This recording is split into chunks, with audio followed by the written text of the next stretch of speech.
we're showing that we've done our part in addressing Githunguri Water and Kiambu Water and Sewerage Company.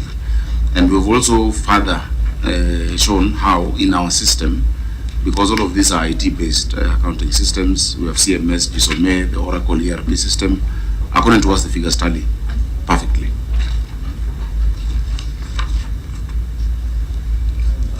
Maybe just finish your response, and then I will allow the auditor to make a comment on that response. Further to that, the data's listing from basis 2, CMS and GSOME, as at 30th June 2025 is also annexed. These are the systems that we use. We are unable to this process. Government. And then on the casting errors, Chair, because the statement of profit and loss says they need an input from and other comprehensive income is disclosed not all through the financial statements, reflects general and operational expenses amounting to 4.8 billion. That is not true.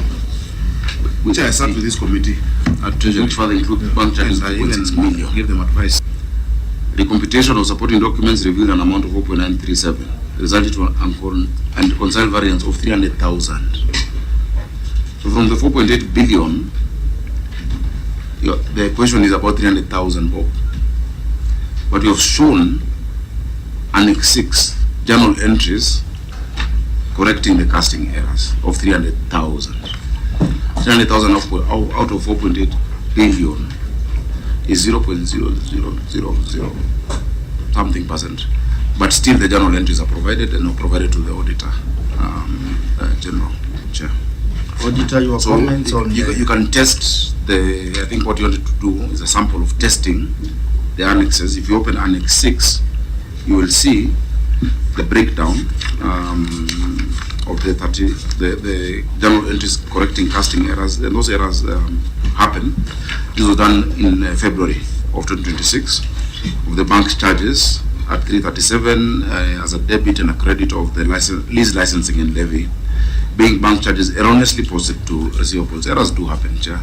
But the margin of 300K out of 4.8 billion, I think, is not something we should dwell on too much, in my humble opinion. There are really substantive issues in this audit that we can spend more time on. Okay. But that has been presented. Auditor, your comments, please. Sorry, thank you, Chair. And sorry, the issue was actually 1.4, not on the casting errors. The casting errors were really addressed. They were supported. There's an issue of variances and inaccuracies in trade and other receivables, which is similar. 1.4, which was similar to the one on variances in trade and other payables. Still on difference between entities, what the other entities are reporting and what the company is reporting on the Githunguri Water and the Kiambu Water. So those were the two issues, and sorry, Chair, for that. So maybe you need to explain to the committee how are these issues going to be finally resolved? Is it in the next audit process, or how are they going to be resolved? Thank you, Chair. First, I want to confirm that from the responses we have received the correspondences between the company and those entities. However, the reconciliation concerning the two balances is not there. It has not been worked on. Chair, I think the reconciliation should be an ongoing thing, because like now the water supplied to Githunguri and Kiambu Water will still continue being supplied. So reconciliation should always be done at the end of every year if there are variances between the different entities' financial statements. Thank you. Yeah, Chair. Let me Through the Chair. Yes. You can proceed. Through the Chair, I wanted the Governor to confirm whether there has been any response to these two letters from February 16th. I don't know. Has there been a response? Chair, so far we've not gotten any response from Kiambu Water and Githunguri Water. We wrote to them, and normally what happens in operation, if there's any variance in terms of what we say you owe us, normally they come for reconciliation. But so far they have never presented themselves just to say that whatever the auditor is reporting that they owe us is what they actually owe us. But from our statement, we are confident that these are the amount that they owe us as Nairobi Water. Yeah, thank you, Chair. Governor, I agree with you that this committee should be engaging in serious matters, but the matters have been brought by the auditor and we must interrogate. Now, these variances, inaccuracies and the casting errors, it just pointing to the... Every day begins the same way, with a step, a breath, a beat, different paths, different rhythms, but the same spark, waiting. I think that auditor can tell from the financial statement. Auditor, which accountant signed the financial statements?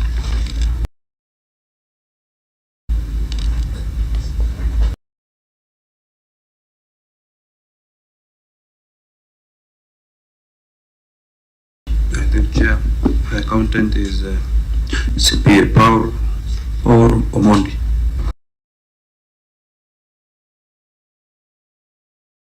Is park number? Park number that is 647. 36? 47. You can verify that in the portal. Clerk.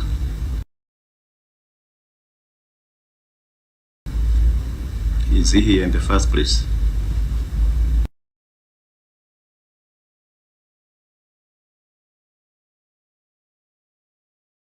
Finance. Chair, this Omondi. This Omondi is... This Omondi, who has made an error of...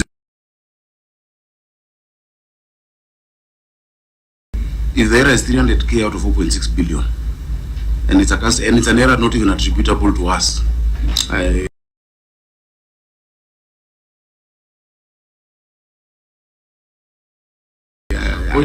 don't think we should Point of vilify order, Chair. I think Governor, let us not go down that line. Oh, I mean,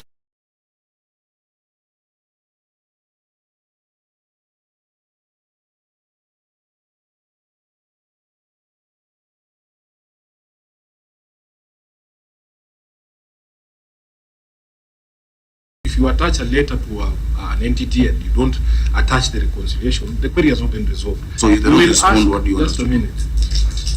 We will ask about every single code that has flagged it. If we are unable to get a reconciliation, we just say we are unable to get a reconciliation.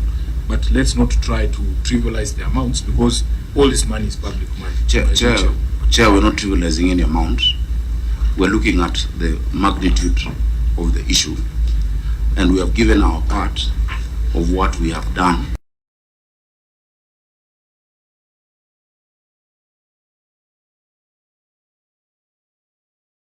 Of how we can do the reconciliation. We would love your guidance. My only concern on these errors is that the accountant had a chance at the exit meeting. This, so maybe he can tell us why he didn't provide the corrections or reconciliation at the point of exit, because this should not have ended up becoming a query. Yeah, but Chair, and as I let him do it, reconciliation, we say this is our position, and we write to you and say, come and let's sort it out. It should be done at that point. But if they don't respond, Chair, what do we do? Give him a mic. Let's hear from Mr. Omondi. Thank you, Chairman. Through the Governor, we had engaged all these institutions prior to the exit meeting.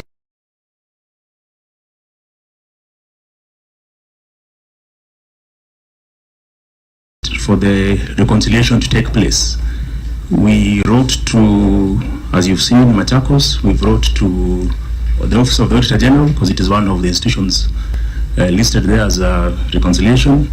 We've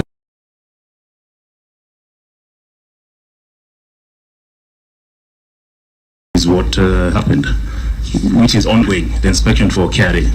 Githunguri and Kiambu are yet to respond. Because in this case for Githunguri and Kiambu, we are the billing entity. We build, we read your meter, we build, this is it. If you have different figures on your side, Because ideally, it is a bill we give you that you recognize in your books. If you have different figures, where did you get them from? And we've provided those statements to Kiambu. On the casting error, that has been, that happened, that was the bank charges, I remember, for April 2025, the 336. While we were moving it to Oracle Financials, then it was posted in the wrong account. And that was corrected. Now, the casting error was raised at the point of draft certificate. If you check the management letter, the audit queries initially issued, there was no casting error. It came at the point of draft certificate, and we were not able to close it by the time, because you need to close it and have the board meeting to come back. They can verify that the journal entries have been passed. You see, what the committee is trying to do is that we are trying to ensure that there are zero inaccuracies and variances in appearing in the audit report. And that's why we are very particular on which accountant signed the financial statement, because we want to promote the culture that should not appear. Such basic things should not appear, especially where the accountant is a highly qualified accountant like yourself. So I know this is a matter that if you sit down with the auditors and you provide the reconciliation as required, it should be able to be sorted out. So auditor, I think we'll task you to keep an eye on these issues and give us a report in the next audit report. But Chair, I need your assistance. We've shown that the 300 was for a posting error of bank charges, but the issue of reconciliation, so that it doesn't become a recurrent issue, while we've done our part, can the committee help us to bring Machakos and Kiambu, and the senator from Machakos is here, to give us our money and agree that they should pay us, so that it doesn't recur, or the essence of this meeting, Chair, is to strengthen systems in counties and to help us do better. If we've not done the reconciliation properly, because we've done our part, you can guide us on how better to do it.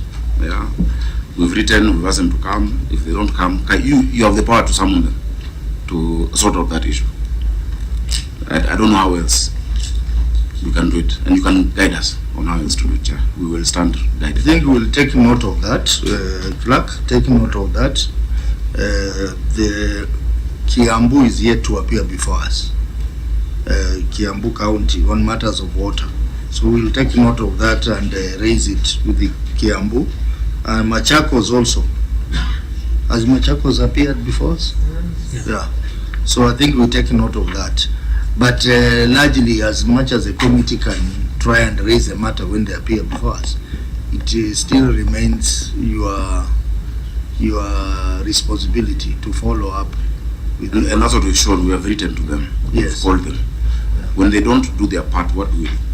Chair. Senator Machakos.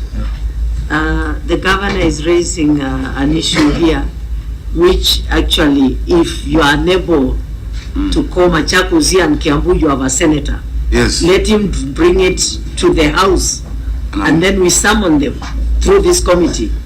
Because right now we can do nothing. You have not raised it to the committee officially. Okay. Now answer the questions that pertains to you now. That's if you want count of Machakos, count of Kiambu, go through your senator, let it be raised to the committee officially. And I have a very able senator. Thank you. Thank you. Chair, idea. There's the reason I'm laughing. If an ordinary person in Nairobi, if Nairobi Water had an issue with my account, SIFUNA, they would not come here to ask for the Senate's help. They know what to do. They know what to do. This is what we call back-passing, Governor. These institutions, you have a way of bringing them to bear. I remember your dispute with Kenya Power. You didn't come to us to ask us for help. Sorry, you took certain measures that we are not very proud of as a leadership of Nairobi. No. But today you are appearing helpless, throwing yourself at the mercy of the Senate. I am sure, Governor, this matters because the queries are on your side. we need to resolve them and move. But I am sure you have ways and means. Well, the senator for Nairobi is sitting next to the senator of Machakos. Yeah. Please help me.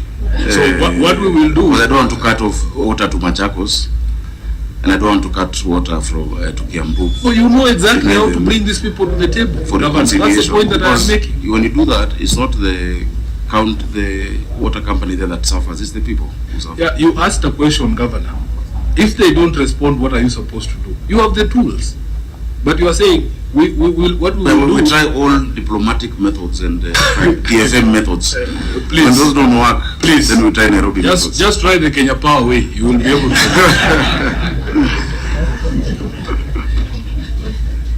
Senator Tobiko, please put yourself on the record. Thank you, Chair. Thank you, Chair. My name is Beris Tobiko from Kajiado County and I'm a member of this committee. Thank you. Mark, and then we close. Yeah, Chair, maybe on this one, just to comment that if the county perhaps, or the county took keen interest on the Section 31 of the certification process and responded to these issues during the exit and the ML, these issues would have been resolved then. For example, Chair, the letter requesting is dated February 16th. The audit concluded on December 18th. So, Chair, if that had been done then, maybe this would have been addressed at that time. So maybe it's a question of maybe taking action when the certificate has already been issued. Thank you, Chair. Very well. I think we will leave it to your auditors to keep an eye on this issue and have it fully resolved. So you can proceed to the next issue. Thank you, Chair. The next issue is on unsupported balances. Paragraph 2.2 on bulk water supplies. Paragraph 2.2.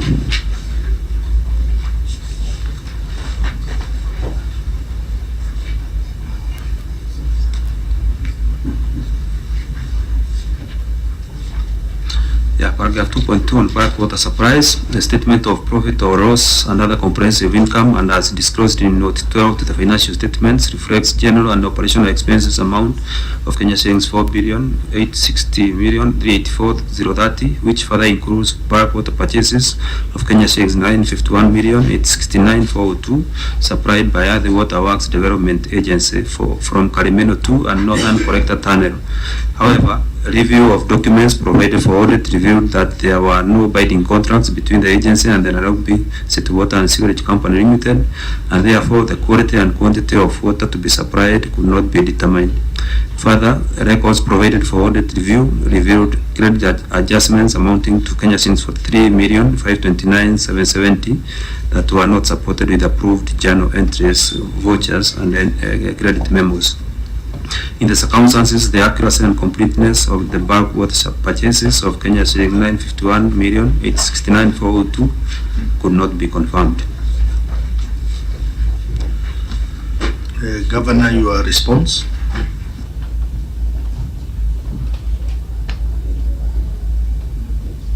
Chair, this response, let me read what I responded first. Although the execution of bulk water supply is underway and the agreements that follow, the company is able to determine the quality and quantity of water supplied to Nairobi through the meter, which is read jointly by the company and the Water Works Development Agency. Further, the quality is tested and monitored at Kigiri Station. We test it every 30 minutes. To ensure compliance with quality standards, where we look at the composition of the water, the fluoride, whatnot. The adjustments arose from a difference in pricing structure. Chair, this is an ongoing issue that we have with the Water Works. Because, Chair, I don't know if I should give the context now. Do I go on? Proceed, I think it's important. Yeah. Chair, it's important for the members and Nairobians to know, and Kenyans. Nairobi has no water source in Nairobi. Yeah? All our sources are from outside Nairobi. And I'm glad one of my sources is here, in Darwa. All these were developed. Kikuyu gives us 6,000 cubic meters developed in 1907 to 1910. Ruiru Dam gives us also water, developed in 1928. Sasumwa in Nyandarua gives us 60 million liters per day, developed in 1958, thereabout. Then the biggest 84% previously was Ndakaine, developed from 94 to 97, that gives us 84% of our water in Muranga. These ones were developed by Nairobi City Council, if you call it that.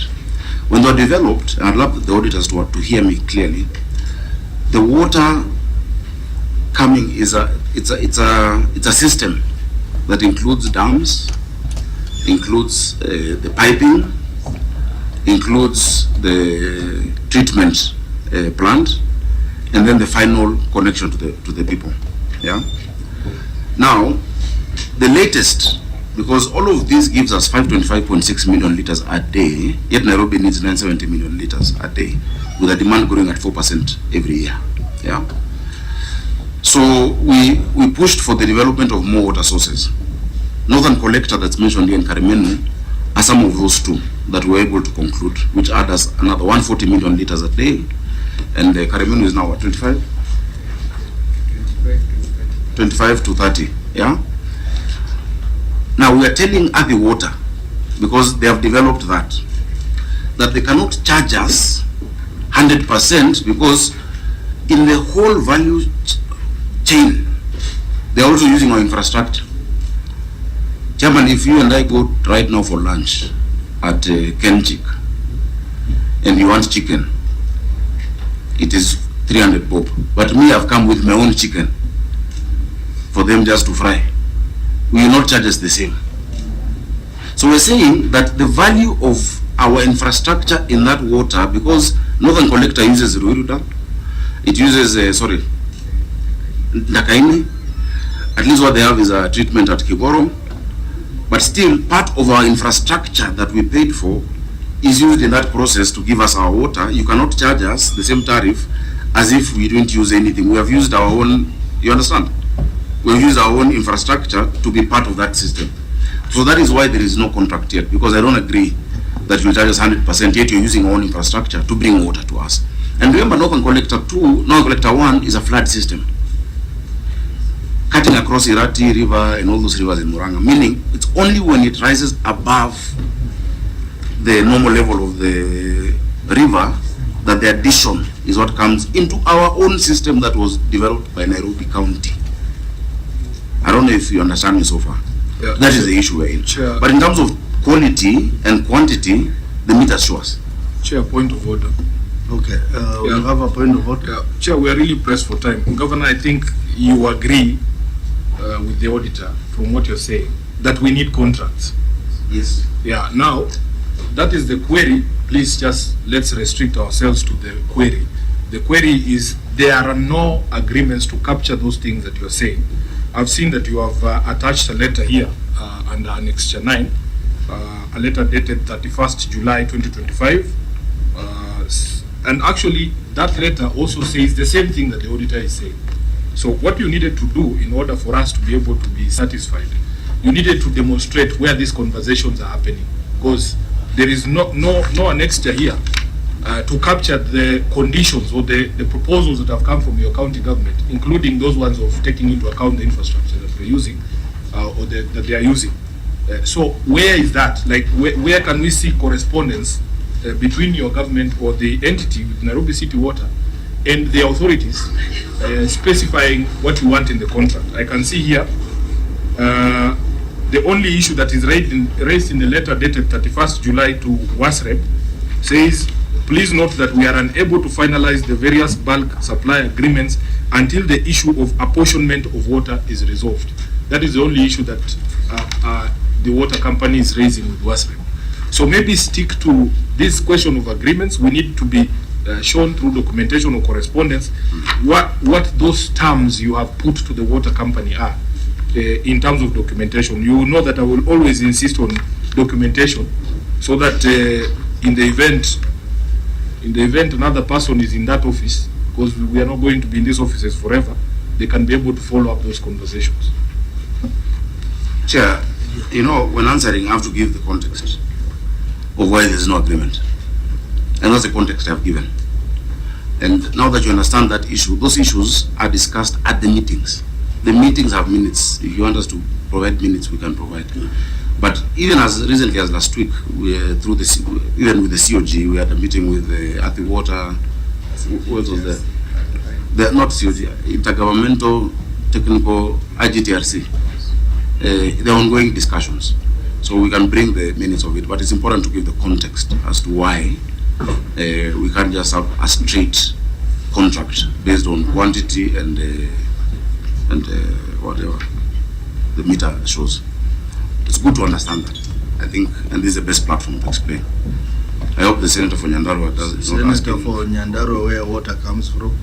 Yes, I'd want to know, Governor, then I've heard you, but assuming you've been supplied with 1 million cubic meters of water, at some point you do pay. On what basis do you pay?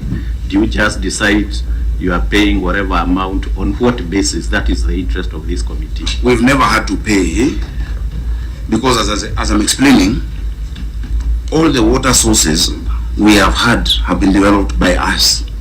Even the land in Nyandarua we bought near to. It's just there. I have the title with it, but it's in your county. We don't pay Nyandarua. We do CSR, we help, but it's our asset. It is this new, and by the Senate you need to help us, because there are a lot of provisions in this Water Act that are unconstitutional. What has it evolved? Because even now, that Earthy Water Works Development Agency and such want to do, to become almost like water service providers. Yeah? So it's just, it's fresh, Senator, my friend. That discussion, we're saying, no, you can't charge us 100% on the tariff by WASREP, yet it's our infrastructure that is providing that water. And so it's an ongoing discussion. We need Senate to come strong on the Water Act, because even a lot of our staff are concerned, about the role of a county as provided for in the Constitution. But just for the comfort of my colleague, we have been having discussions with the Governor Badilisha of Nyandarua, my brother Irungu Kangata, who's also a former senator like myself, about what more we can do. It's very unfair for the people at the source, where the water is coming from, not to have water also, So there are things we're doing in Gatanga constituency. In Ngedu, if you go, for instance, in Gatundu North, we don't have a city, this will be called city council schools, but now it's a county school, Ngedu Primary, that we fully support. In fact, I supported and the children there, and things within the society. But in terms of how we are charged, it is only us that's trying to charge us now, which we're happy to do. So if you say in the whole value chain of the water coming through your system, our contribution is 60%, then you should only charge us 0.4 of that bit. That is the long and short of it, Chair. And I think the auditor can help us, because I think there are many cases where there's variable costing based on your own contribution to the entire system. I think that this is something that it's novel in nature. It's a new discussion, but we would want the professional, additional assistance if it can be provided by the auditor or the fiscal analyst here, my friend, anyone. Let me hear from the auditors. I just wanted the auditor to say his comments on the response. Okay. And then we come to the members. Auditor, your comments on the management response. Thank you, Chair, Honorable Chair. I think for us, what we ought to see is the basis for the payment of the money, because we have not seen the agreement. So the basis on which the charge is paid, we don't know. So whatever the governor has explained, Honorable Governor, is that all that should be documented, so that if somebody it can form part of audit trail. We can provide the basis for payment for now is the gazetted tariff. I think you know that, auditor. And the gazetted tariff is a public document. We can provide it further. That is the current basis for payment. We are negotiating, saying that no, we should not pay that because of our own contribution to what you're charging us. But the tariff is gazetted by the Water Services Regulatory Board, WASREB. It's gazetted, Chair. The auditor should have that because they also audit other water. We've attached it. We've attached, yeah. Senator Hamida? Yeah, Chair. Gava, I'm just wondering, you're still, there's no formal contracts, there's no formal agreement, but you're still purchasing huge, bulky amount of water from the same Athi Waterworks. But then I'm also wondering, what stops the water agencies from billing you? You know, and also because since there are no formal agreements, so how are they billing you? They bill us on the tariff. The tariff is developed. It's Annex year, Annex 9. You have it. What we're saying, you know, we like thinking beyond the box and saying, look, if you look at Annex 9, 6 December 2024, it talks about Northern Collector Tank Water Supply System and what WASREB is saying, the bulk, etc. This is what we're contesting. There's no need even for a contract. But now, we want a contract that actually gives us our value. Because remember, whatever I pay for, I also have to charge my end customer. We don't want to, increase the bill so high in an unfair way, yet that infrastructure was built by these same people of Nairobi who I am charging for the water. So it's an ongoing discussion, but in the meantime, what we use is the gazetted tariff, Chair. Chair. Let me start with Senator Tobiko because she hasn't spoken. Yeah, thank you, Chair. Chair, I just wanted to know from the governor, what's the challenge in getting these contracts? Two, now that you are the supplier to Kajiado and EPZA, do you have a contract with them?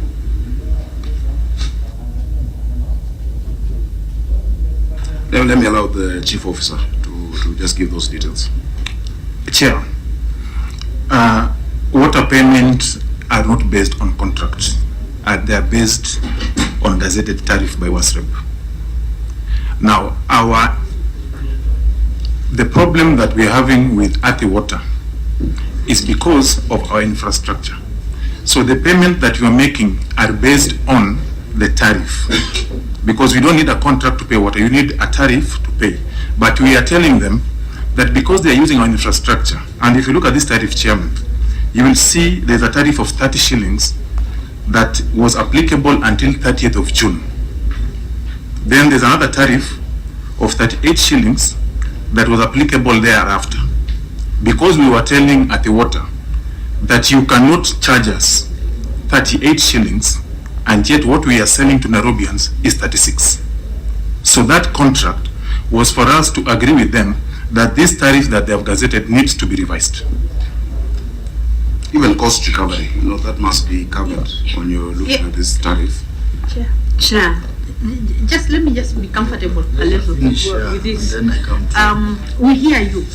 So because then you payments are based on tariffs, but you are insisting because there is your infrastructure, you cannot pay at the normal tariff that they're asking for. So then that is why you need, in these special circumstances, that's why you need a contract, isn't it? Yes. So what's the challenge in getting into these contracts or getting the contracts? Chair, the challenge is what the governors told you.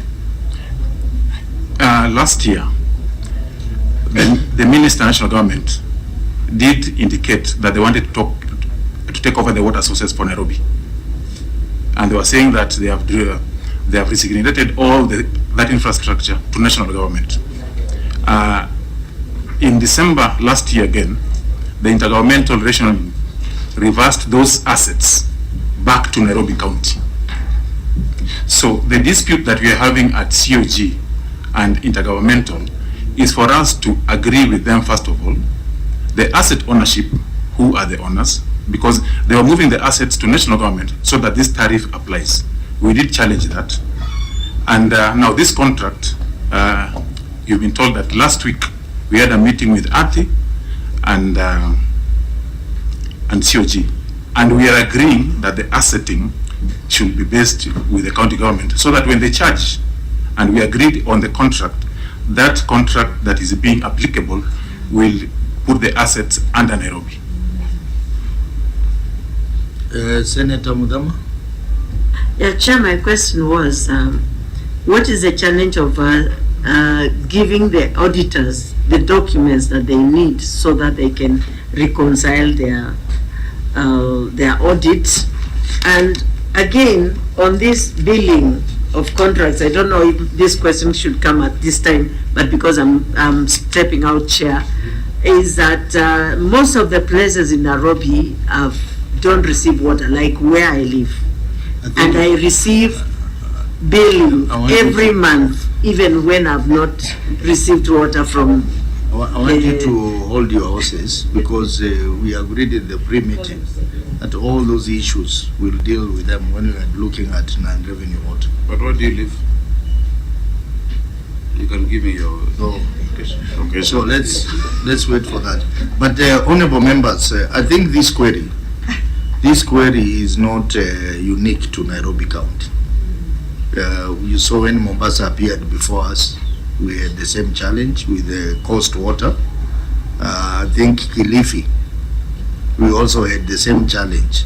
I think for us to address this matter of counties and the regional water bodies, we will need to invite them.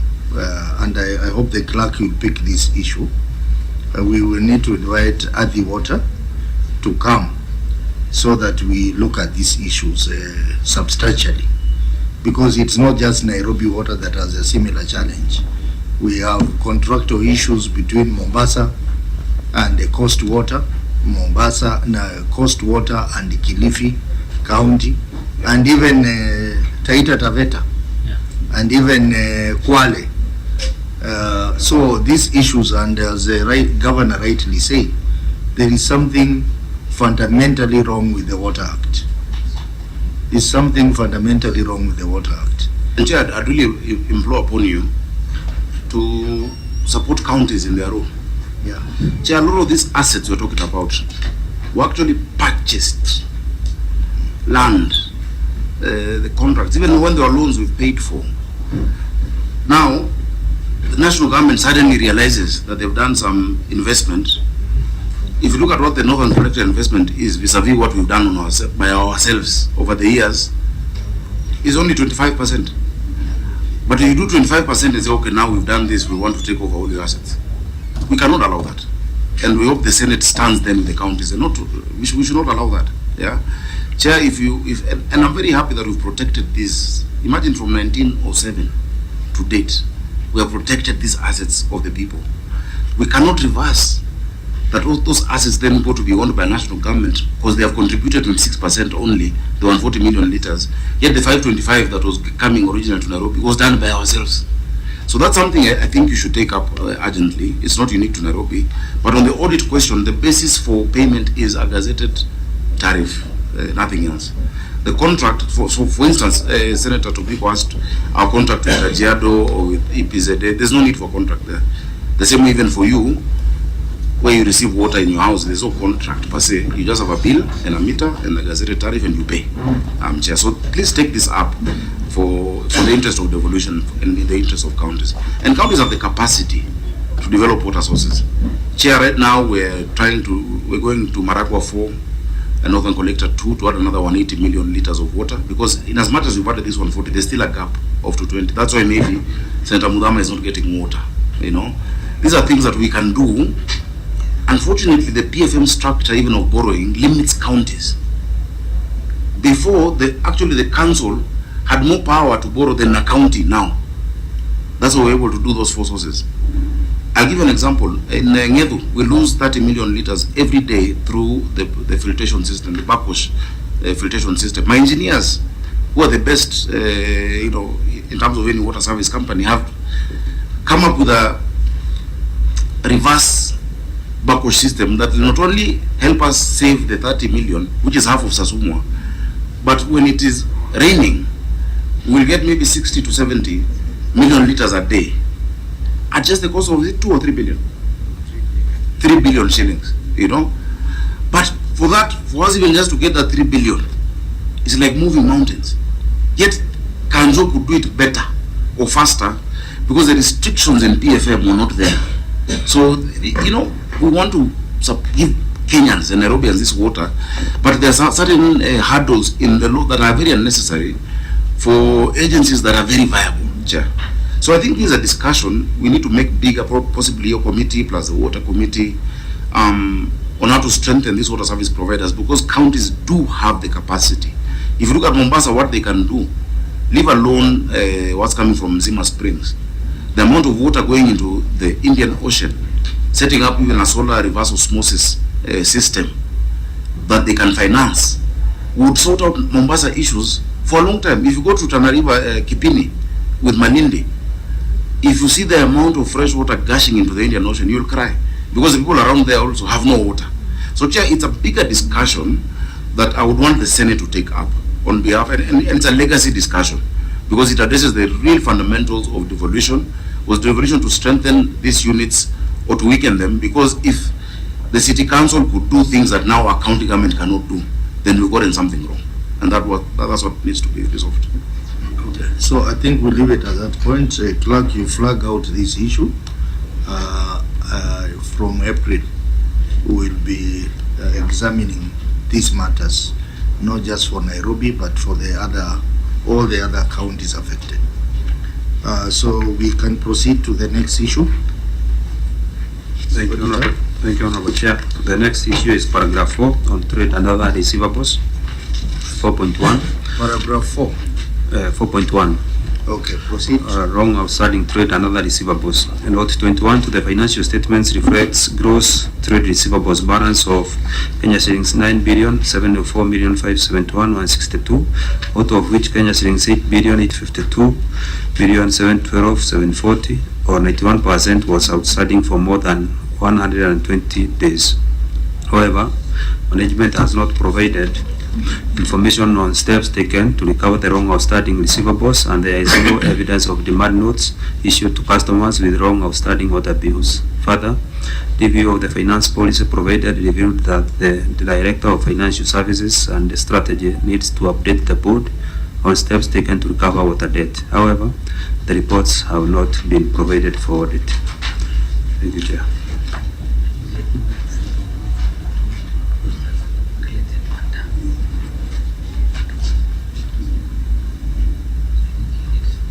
I think you can read 4.2 as well, which is related.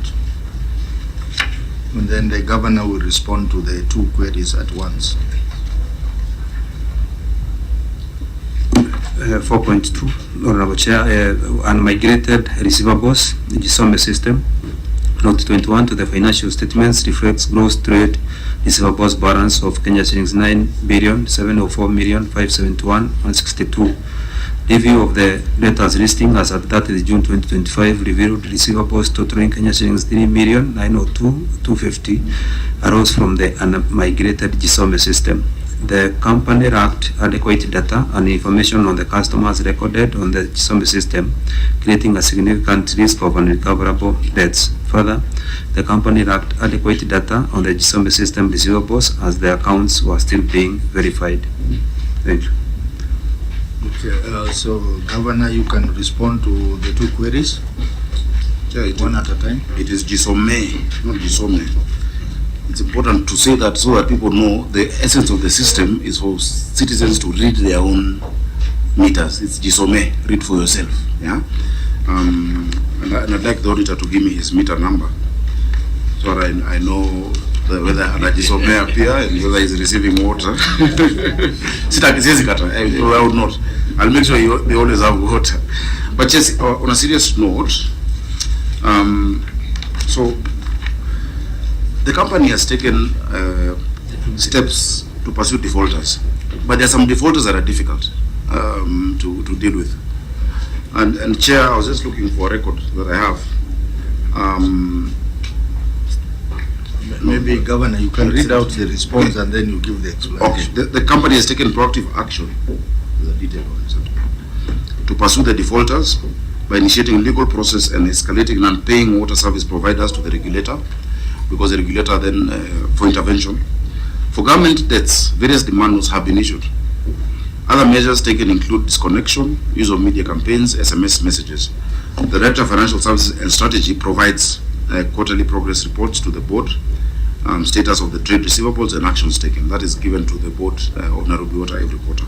I've annexed examples of demand letters in Annex 10A. I've also annexed our letter to WASREP, really focusing on Karuri Water and Sanitation, Kiambu Water and Sewerage Company, and Githunguri, who owes 547 million shillings, more than $500 million. And then there are the demand letters to government institutions that we've annexed. Chair, I can give an example. KDF, DOD owes us 199 million shillings. I don't think my meter readers can enter DOD and cut their water. Not only do they provide an essential service, but you find that their line is the same line that then out of DOD connects Nairobi Hospital and the Kenyatta Hospital. So when you cut off DOD, you also cut off critical infrastructure, including our own Bagathi Hospital. Chair. But let's open this. So they owe us that amount, the Department of Defense. The police, interior, and these are police stations all across the city, owe us 119 million shillings for the water bills. DCI, 19.5 million. GSU, 20 million. State Department for Correction, the prisons, another 87 million shillings. And you know how dire it is in the situation. The stadium, 16 million, but also we're very lenient. For instance, when we had the football tournaments, etc., we allow them to use the water, then they pay a small amount, and it's really cut and mouse. And there are many other institutions, including here, Parliament. Please help us. You owe us 7.2 million shillings in the water bills. State House, affordable housing, and WSPs. Primary schools, public primary schools, owe us, it's not in this list. Where is it? Public primary schools owe us so much money, but you can't deny the children water, you know. And so some of this 149 million shillings, you know, and these are different schools, around 215 schools in Nairobi. Now you can't cut them off, and we're being proactive. For some of them, even we're providing boreholes, but we want an engagement between yourselves and us on how the national government debt of more than $1 billion can be paid, because that would help the county be able to provide water to many more people. And so if the Senate, even through the conditional allocations etc., can find a way to make sure the government debt is sorted, is incorporated in our equitable share, then we pass it on to Nairobi Water. And you know, I shouldn't say this, but even the city council, the county government owes Nairobi Water, but it's our company. That small amount which I will ask the shareholders to waive, and the shareholders are myself and the two others. We shall ask them to waive that amount. But the Senate can come in and help these institutions, because if you cut off water, for instance, from the police or from hospitals, and I'm glad by the Kenyatta, I think they cleared their debt. Kenyatta Hospital cleared their debt. I should also talk about those who are doing well. There are certain government institutions that are doing very, very well in terms of sorting out. But help us with the Parliament one, and then a conditional allocation to sort out this. It's for the benefit of Nairobians, Chair. Now, on the issue of Kisome,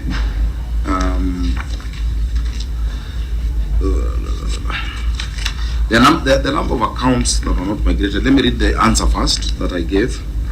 The company's current billing system is Basis 2, which did not incorporate inactive accounts during the migration. It only did the active accounts at that point. The Kisome system has 132 inactive accounts, totaling 3.9 million shillings, 2,250, which remained in the system for ease of recoverability and records. The Kisome system has all the customer information, including names, account, meter information, and meter readings, and how the figures were derived. And here we've attached the listing of those unmigrated 132 accounts in Annex number 11. of our response, Chair.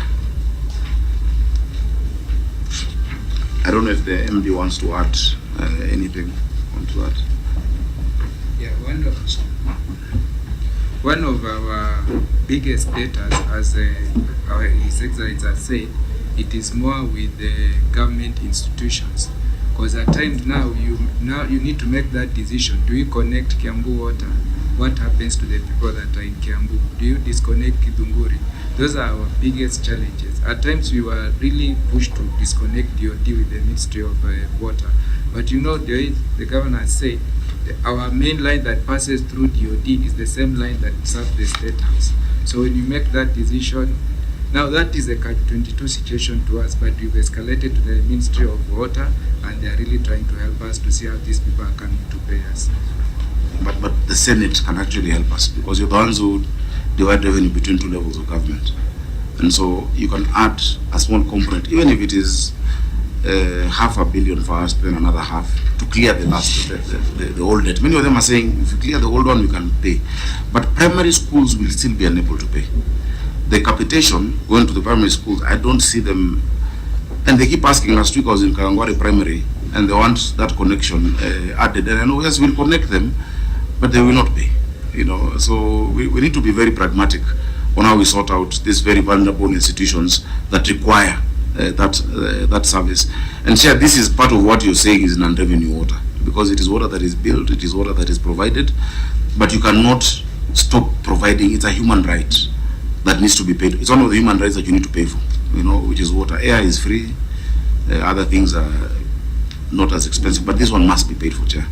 So if there are ways that you can assist us, if you have ideas, apart from what I've said in the conditional allocation in the Division DORA and CARA, County Allocation Revenue Act, I don't know how else we can resolve that old debt that this is true, and they continue to accumulate because we've not cut them off, Chair. So, for instance, if the National Assembly, in the budget they give the Department of Defense, just adds 200 million, they give them a budget of billions, just add 200 for you to clear the water debt, you know, add to the National Police Service an amount to clear their debt. Unfortunately, when you go to that level, it is now national. So there are other debts also in other counties. But Chair, your guidance will be important. Let me start with the auditor. Your comments on the response. The two responses. Thank you, Honorable Chair. The annexures were provided for paragraph 4.1 on long outstanding and other receivables. However, the amount is still not yet cleared. Again, on unmigrated receivables. Sorry, Chair, on that last one you're saying, however, the amount is not yet cleared. It's not. It has not been paid as you have explained. Yeah. Chair, maybe before you go to the next 4.2 on the migration, because the auditor is saying he understands our dilemma and the issue. But unless it's clear, this will also be an audit query next year. How do we make it stop being an audit query when these people have not paid? Because it is not an infraction on our side, and we've recommended how you can intervene, because then again be an audit query. I want next year to have an unqualified report. We now have qualified. We used to be adverse, but so long as they have not paid, now I am still getting a lower audit opinion for something that is not of my doing. Maybe advice from the auditor. How does this stop being a recurring question? Do we show steps towards recovery? Do we attach evidence of what can we do? And this is just really seeking your advice to make such an audit query stop being a recurring query in our books, Chair. Even as you, because I've seen you made some efforts, demand letters and all, but the most noticeable attempt you have made is a notice to disconnect customers. Maybe you can tell the committee what happened. Have you disconnected the Ministry of Defense? Have you disconnected? Because now the auditor will base on those efforts to make a decision. And Chair, on top of that, has he also made an effort even maybe to meet with them, call the people who are concerned and meet with them? At least you show us there was a meeting and you also prove it to the Auditor General. Chair, on meeting with them and raising it, even at my level, I have done that at the summit, which brings the county governments and the national government, chaired by the President. I have brought it up at IBEC. I brought it up with the President directly. And now that we have a cooperation agreement, on Monday, for instance, I'm chairing the committee with the PSs. The PS for water is going to be there. We'll have that as part of the agenda of what we need to resolve for Nairobi, because we have roads, water, etc. That also will come in. So I just want to know in what way can we then move this from being a recurring query that appears. That advice would be very important. We want to knock off these things. I want by next year we get a unqualified report. But in terms of raising it, maybe attaching minutes of summit would help. I don't know. Chair, please guide. Chair, your comments? Thank you, Honorable Chair. I think ours is to list the exceptions. As far as recommendations are concerned, I think that rests with you, Honorable Chair. I think, Governor, I understand your situation. But these other entities or individuals who owe you money, you have attached their demand letters. I think we need to see some serious step being taken, maybe taking people to court or something like that. But for the public institution, particularly government institutions like ministries and all that, I think we have discussed with the clerk here, is one of the issues we are going to flag up for action in April. Thank you so much. So that they should tell us how do they expect to be drinking water and they are not paying for it. So I think we are going to pick it up as one of the responsibilities of the Senate to protect devolution. So that we are going to pick it for as a committee, but the individual debtors, I think your entity should do more than they are doing. And if you just give my MD a few seconds, because there's an engagement we've had also with Kiambu and Githunguri, which has now led them to start paying. I don't know, Martin. Chair, we've taken some actions like Githunguri Water. We wrote to them and actually we went further to disconnect them. Atiwater came. Now what Atiwater is doing, they are paying for them the current dates. But the historical one, they are not paying. For Kiambu Water also now they are paying the current bills. So now the only challenge that we have is the element of historical. DOD also, we wrote to them. We tried doing some disconnection in some of their premises. Now we've seen some positivity in this current financial year. Now they are paying their debts. So maybe I can find out from the auditor, especially Mark. Kiambu is yet to appear before us. I think they are appearing next week or a week after. I don't know whether there is a corresponding query in Githunguri and Kiambu Water on this matter. Chair, that we'll be able to verify when we look at the report. I am not able to comment on that at the moment. Thank you, Chair. So I think please, clerk, just note that so that we raise it when they appear before us. Senator Amida? Yes, Chair. Governor, I believe you need, or maybe you might be having the debt recovery strategy, because once you have that strategy, you need to know how to implement on it so that at least you address this growing receivables. But then now you may need to take advantage of the cooperation agreement with the national government. Then you need to raise it up with them or on these services. And then I think I also realize the CS Water is part of the team, the steering in the team that's steering the. I mean, AI can now build a website in 90 seconds, while the only AI most people over 40 know is ChatGPT. What should they do then? Disappear for a month and do this instead. Stop. Please stop using ChatGPT like it's Google. Get AI certified in 28 days and you won't recognize yourself. So I'm over 42 and I just got AI certified in less than a month. One program changed everything. I didn't quit my job or spend thousands on courses. Instead, I joined the 28-day AI challenge.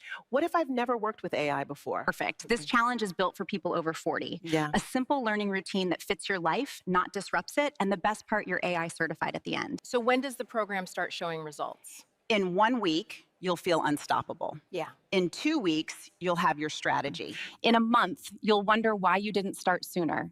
Tap the screen to join us.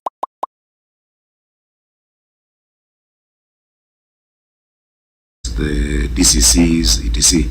So you see, it gives us a framework and a platform, which is why I keep saying, you know, it's the best thing that we've ever had. That now I have a forum where every so often I can raise these issues, they're minuted.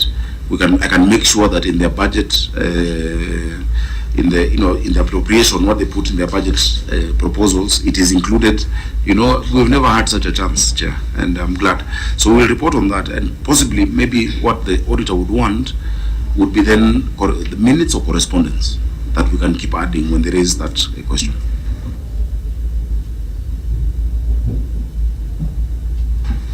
They're the same people who are telling us we must pay. They want to cut us off. So he said, yes, we must pay, but you pay us also. Chair, there's a discussion that you need to get in the Senate. You know, if we went to the health sector, you would have seen that KEMSA keep putting us number one, that we owe them 245 million. Yet NHIF owes us 800 million.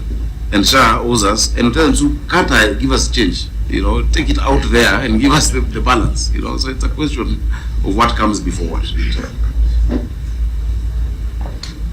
Very well. I think this is a matter that is very weighty.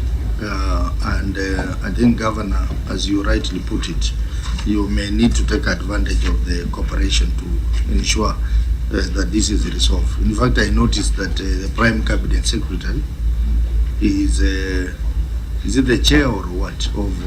No, he chairs the steering committee is really a ceremonial policy. It meets once a quarter. The one I chair, the implementation, that meets twice a month, is the real, because the PSs are the ones with the money. CS is a broad policy, you know, no offense to my CC, but the PSs and the chief officers are really the people, the accounting officers, you know, and that is a committee that I chair, and that is starting its meeting on Monday. Okay. And we'll be meeting, actually we've said for the first month we'll meet every week to get it moving, and then now we can go to fortnightly as provided for in that law. And so we'll sort out the issue of roads, the issue of water, this Marago 4 that I want, the northern collector 2, the reverse system. Imagine you'd never have another platform like that. These PSs, you write a letter, it's responded to in 2 months or not responded to. But now every week I'm with you at City Hall, telling you where have we reached. So, you know. So that is a committee. That is a committee that we need to invite to appear before. The implementation committee. Yeah. So now what you need to do for us, is it possible for you to give us a breakdown of all those receivables? Yes. For government institutions. Yeah. Minus the schools. Yes, we can do that, Chair. Yes. Yeah, because the MD has it. Please send it to the Senate even today. Yes. Or let's say Monday. MD, how much time do you need to send it?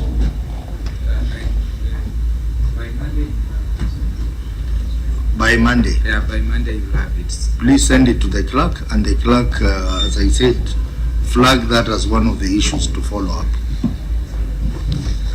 Okay, so and Chair, I think if you allow me, can you allow also my health team to also send?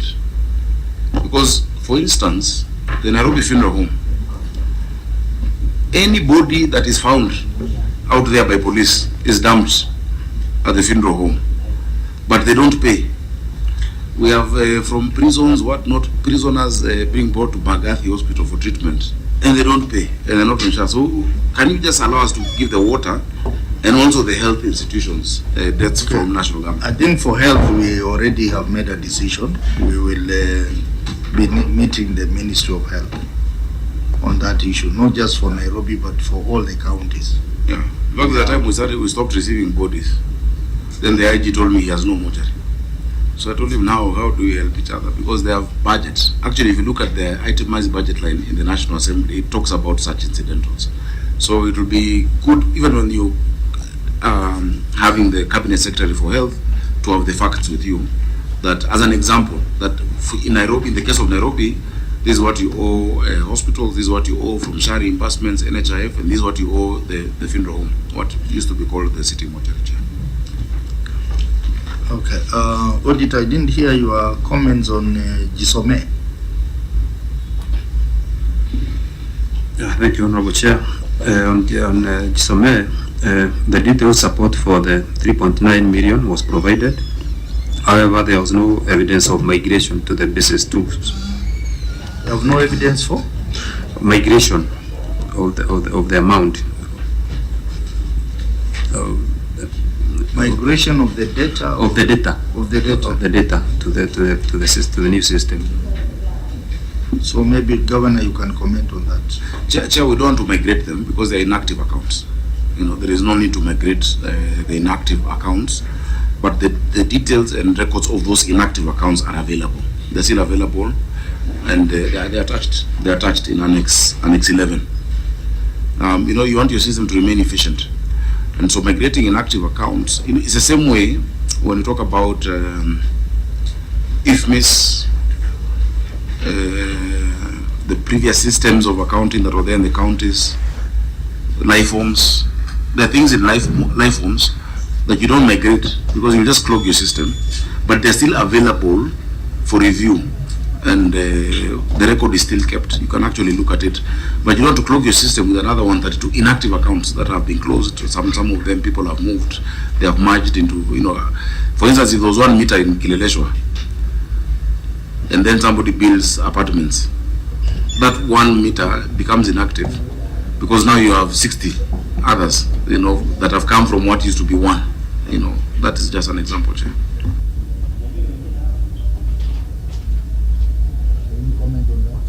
Chair, I wanted to hear the response of the auditor on that one.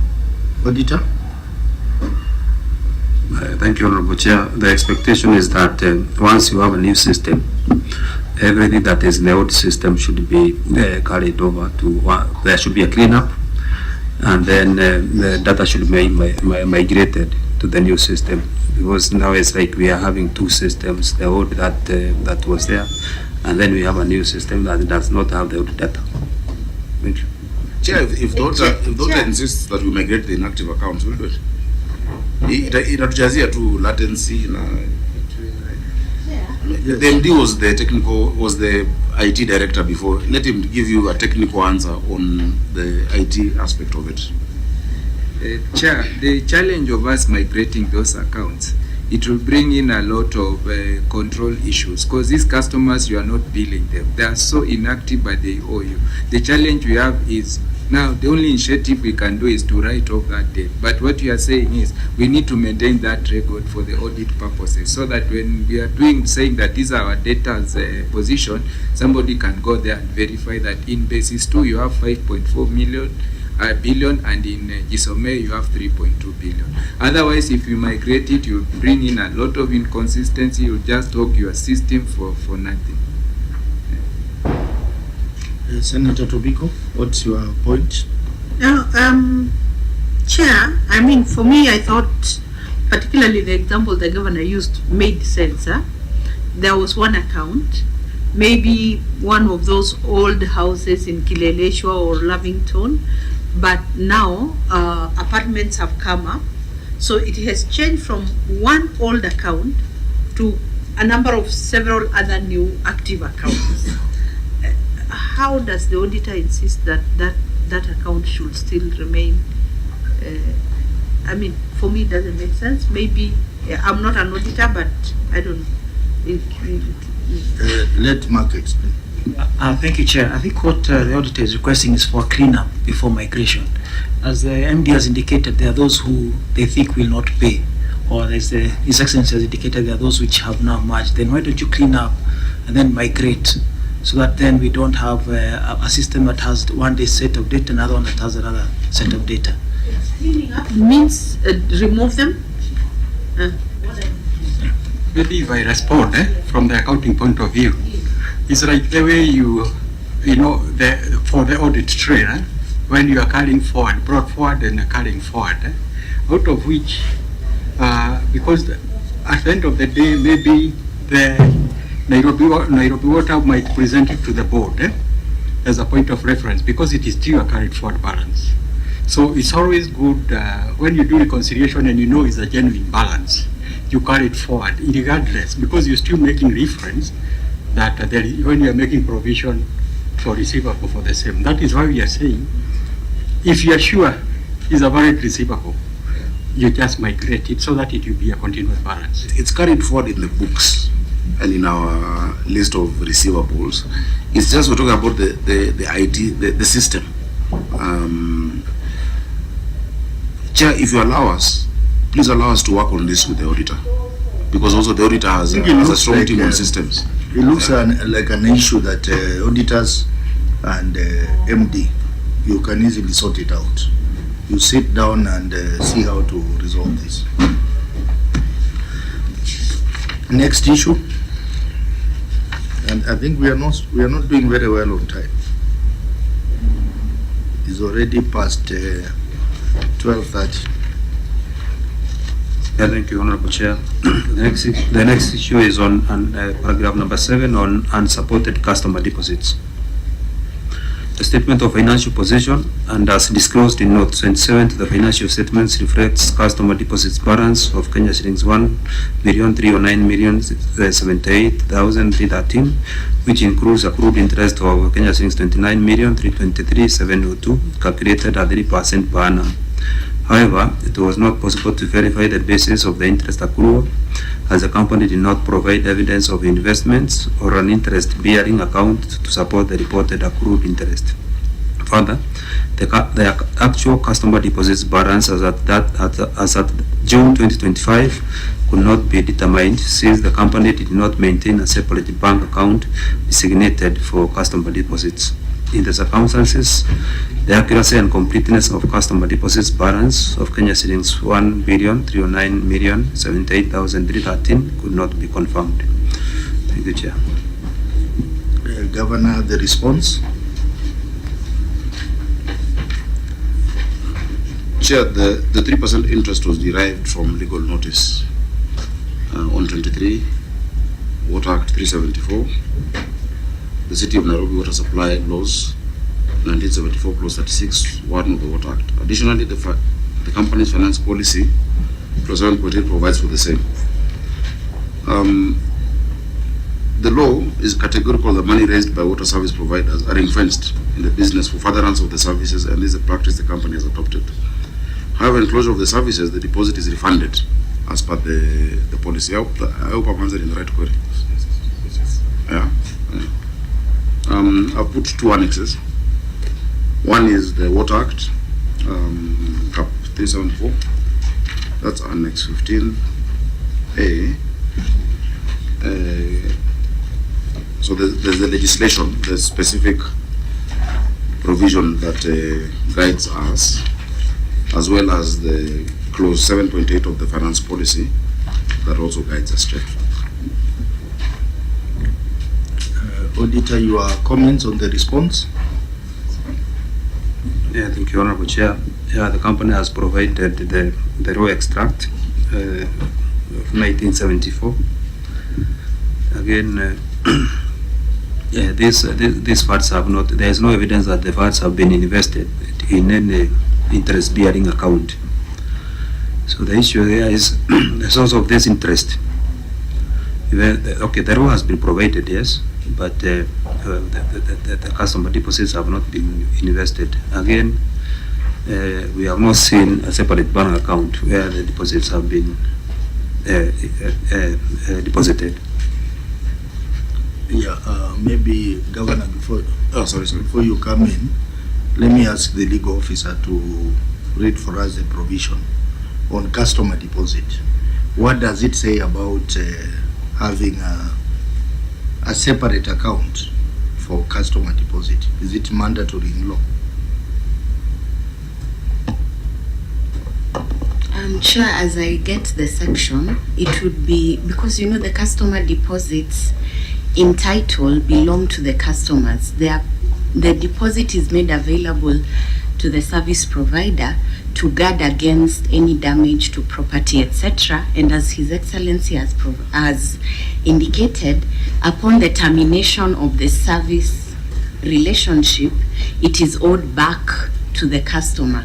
Therefore, Chair, it's held in trust because it can't be used for other purposes and remain unavailable. And because it is held in trust, Chair, it should not be commingled with other finances of the company, so that as and when the relationship comes to an end, then that deposit is available to the customer.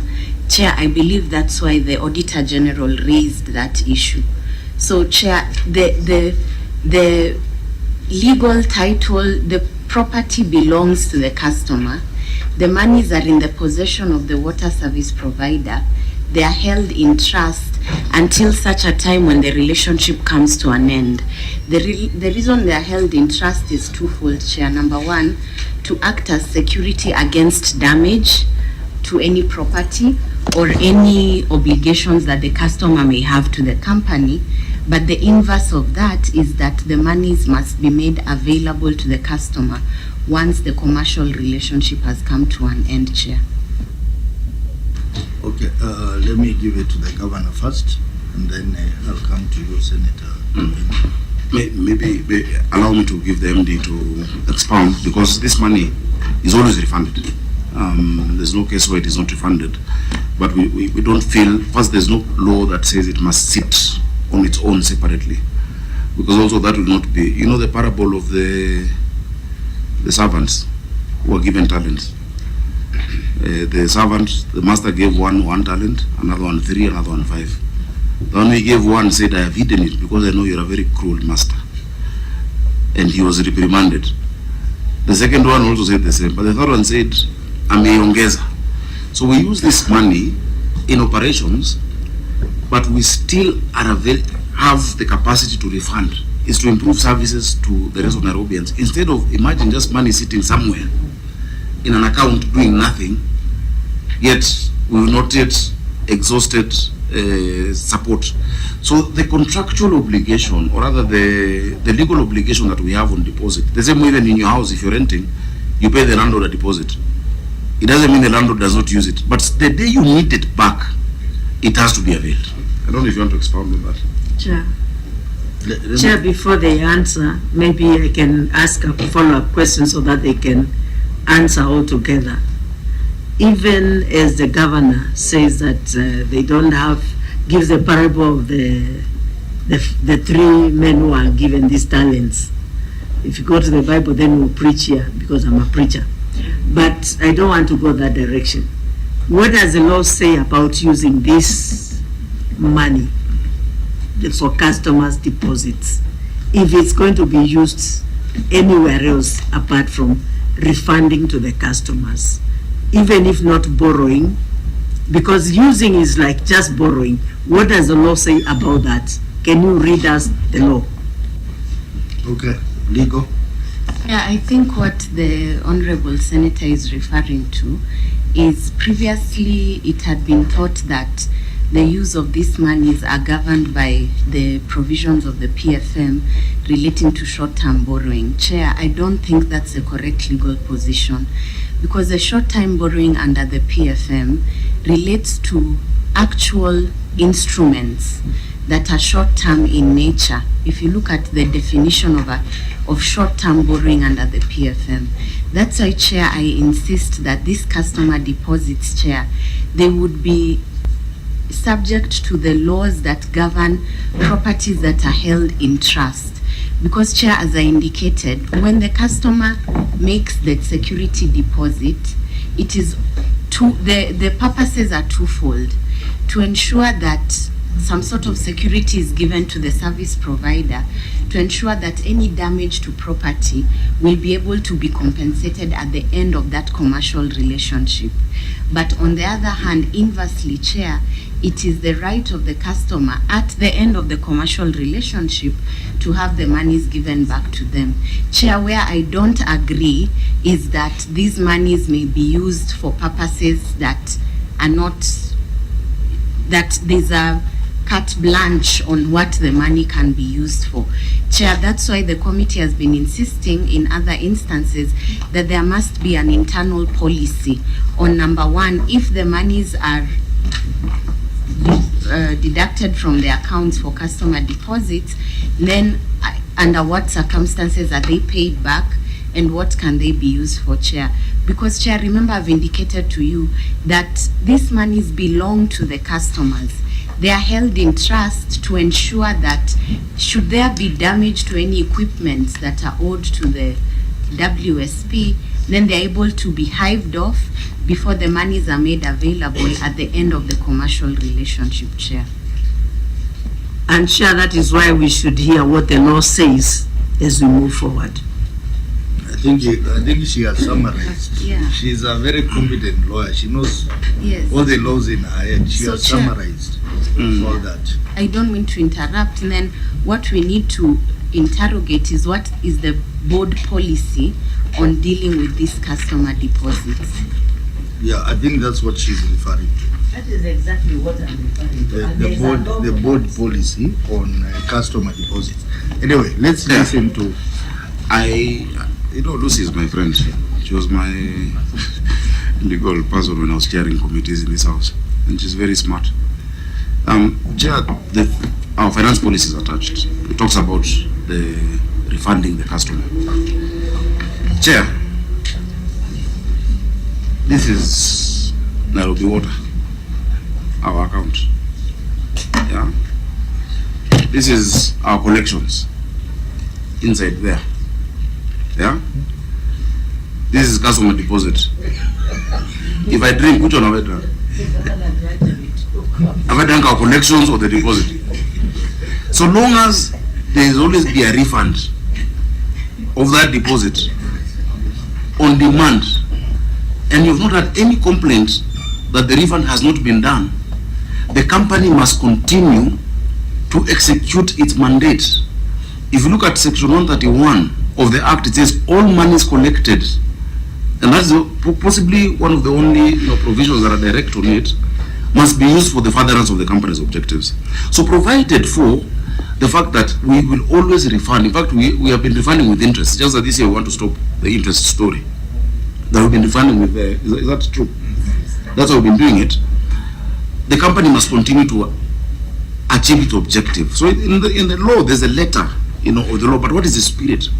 The spirit and the existence, the reason why we have this company is to provide water services. The same way your landlord does not necessarily put your deposit into a special account that just sits. But the day you move out, the money that he was keeping for you in trust, not even really in trust, in case you damage something in the house, or in case you damage our water meters, etc., must be refunded, and we have always refunded. Chair, I have not seen any complaint with respect to that, unless people are disputing the amount where there's been damage. But that is our policy in our finance policy.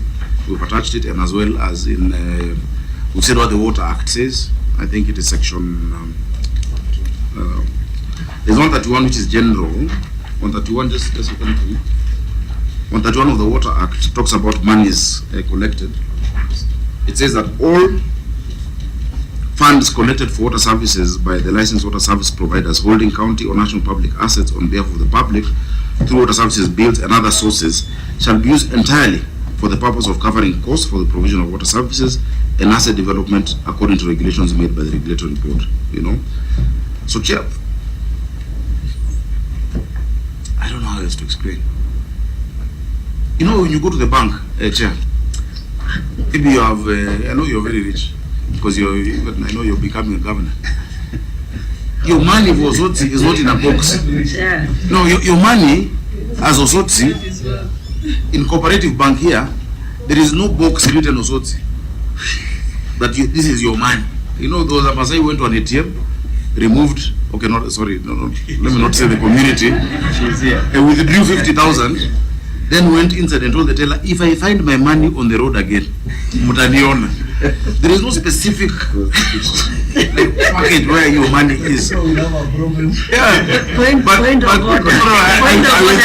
I withdraw. Can Governor withdraw that and apologize to Senator Tobiko? And before that, Chair, because I'm stepping out, Governor, there is no water in Riverside and bills are coming every time. So kindly check about that. Yeah. But Chair, you understand what I'm saying? Yeah. The commitment is that when you need it, it is given back to you. But there is no specific shelf in COP with saying Tobiko. Or your money is used by the bank. People borrow your money, the bank will use it for its operations, etc. But the contractual agreement or the legal commitment, what needs to be done is that it recovers any damages done, that amount. So you just have a statement that yes, we have your 20,000 shillings whenever you need it. But there's no law prohibiting the use of that money, Chair. So I understand the letter of the law as Lucy has read out Radoli, but the spirit of why water service providers collect money is to further the objectives of the company. That is my opinion, Chair. Yeah. So Senator Tobiko. Chair. And Chair, for the record, Sakaja is a Masai, like originally I'm a Masai. No, Chair, grandfather, even my CC here. Chair, I wasn't even getting into that. Chair, I wasn't going into that because I believe that's on a light touch. Chair, I wanted to follow on the customer deposits. Really, we can't let the governor get away with this one because the amount first involved is quite substantial. It over $1 billion. That's if I saw it well. And the legal person has explained you cannot commingle these funds with other funds. At any one time, we should be able to know that the customer deposits are secure. It's okay. It can be used to generate income, more income, and I think that is why they've been able to pay interest. But there must be a way that this money is seen that it's secure, it's available, whether it's earning interest, that the better. But we cannot just say because the customers' money is here and the institutions, the water company's money is here, you can't tell which is which. Chair, on this one, the county must show us with no uncertain terms that these funds are secure and they are available and there is a structured manner that they are dealing with those monies. Senator Mbugo. Chair, I want the legal to listen here. You know, the governor has cornered us with this registration of 1974. First of all, I want to tell this committee whether it is still valid because it is referring to the council. And Governor, you have also said that you want now to be paying with the deposit without the interest. But this document is saying when you are refunding, it will be with interest. Will you amend this rule of 1974 or what will happen? But first of all, I want to know, is it still a valid rule? Chair, remember that all legal obligations that arose or were on the part of the defunct local authorities, that county governments are the legal successors in law. So the legal obligations that arise, any provisions that are applicable, continue to apply. The government didn't stop, the running of the country didn't stop in 2010 and then reset. Even at the national government, there are laws that were passed in 1997 that still apply to the current administration and require the discharge of these functions. Secondly, Chair, remember that the position has been, with respect to how we deal with the security deposits, that there must be an indication, whether by a board policy or a certain law that is passed by the county government, to dictate how we deal with these security deposits. And in the annexures that have been provided by the county government, Chair, there's a board policy Finance Services Policy, July 2021, Nairobi City Water and Sewerage Company, the security deposits paragraph 7.8 provides that all contracted customers must pay a refundable security deposit. Deposits from customers are recognized when received. A simple interest on the deposit is accrued at a 3% per annum.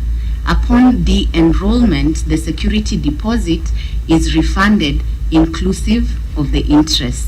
So, Chair, for purposes of our discussion today, as I've indicated before, these security deposits, the legal title to them, let me put it that way, is that these are refundable.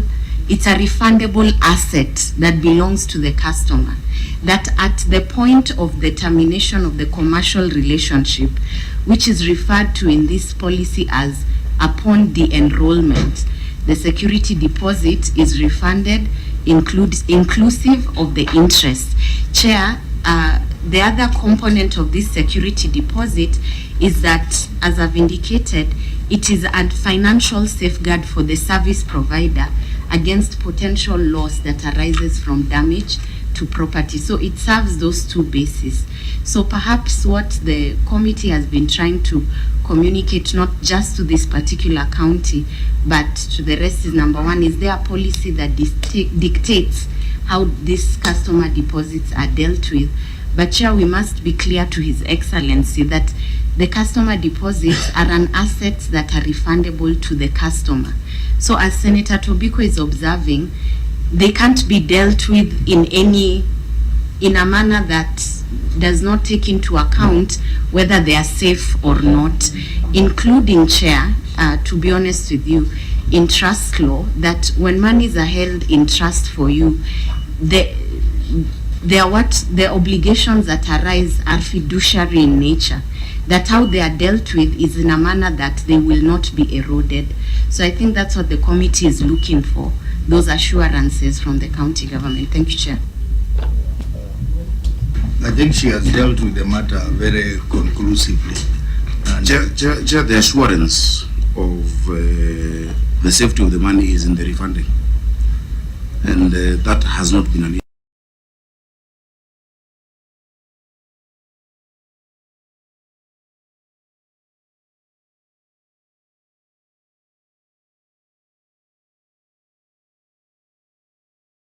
To do something not related to our mandate, but it is being used even for the benefit of that customer. Keeping it safe doesn't mean just putting it in a box and locking it. Keeping it safe is making sure the company is in a financial status to be able to refund you when you need your money, Chair. Chair, number two, the age of the law doesn't negate its viability. Today, the Traffic Act we use is commenced on the 11th of November 1953, the Traffic Act. And on a light note, that is the same act that gives power to only 3 people to stop traffic in Nairobi: the police, ambulance, emergency services, or cattle herders. That law is clear. Only, in fact, that's why I say when you see people herding cattle, the law has allowed them to stop traffic and to divert traffic. Now, until that law changes, because of the origin of Nairobi, where Nairobi came from and what it means, and our community owns it, and that's why that law applies to date. Until you amend it, you cannot charge that cattle herder with obstruction, because that law of 1953 still applies. It has not been repealed. So when this law of 1974 still applies, it has not been repealed. We're just, and I like how Lucy has put it, we are the legal successor of the former councils. So, Chair, now when you legislate, people legislate to cure mischief, or there must be an intention to legislate. Yeah. So if you want to legislate around those deposits, is it in the interest of the citizen or the county, where there has not been any threat of that money having been misused? Because we always refund. It's in our policy to refund, plus with interest. It's just me who's saying that I don't think we should add that, and the company is thinking about whether the interest is, because it assumes that you've put it in just a special account that is growing, which then cannot reflect in your books as an asset if you're holding it in trust for somebody else. It cannot reflect in your books. It's not your money. It is the customer's money, if we look at it like that. So, Chair, I think this is a house of legislation. It is upon you to then specifically say how you'd like that money treated. In the absence of that, then we use our policy, our finance policy as a county. It would be very reckless, or do I say irresponsible stewards who are pursuing public interest to let $1 billion just sit somewhere, yet I can improve my water in California using that 1B. Help us be in a better status, but the day you need a refund, I give it to you. So provided for, I can always do the refund when required. That is the commitment that you need. So long as you can always get your money when you go to the bank, that is the commitment. But you don't tell the bank that my money as Sakaja must be put in a Sakaja box. The trust that I have with the bank is the day I need it, the day I go to an ATM, the day I write a check, that money will be available. The day you need a refund, that money must always be available, and has always been available, and that is our policy, Chair. So it's up to you to legislate as Parliament. Honorable members, I think there is no clarity in law on the issue of having a separate bank account for customer deposits. What we have is just some guidelines from WASREP saying that we need a separate account. So this is an opportunity for us to amend the Water Act to make it very specific that customer deposit should be in a separate account. So I think we leave it at that point, and the auditor, I hope you get that. This is an advice from our legal counsel, that the Water Act is not very specific on the issue of a separate account. So we can only amend it to say that. And WASREP only issues directives, guidelines, which are not specifically supported by Water Act. So we leave it at that point. Honorable members, let's proceed to the next query.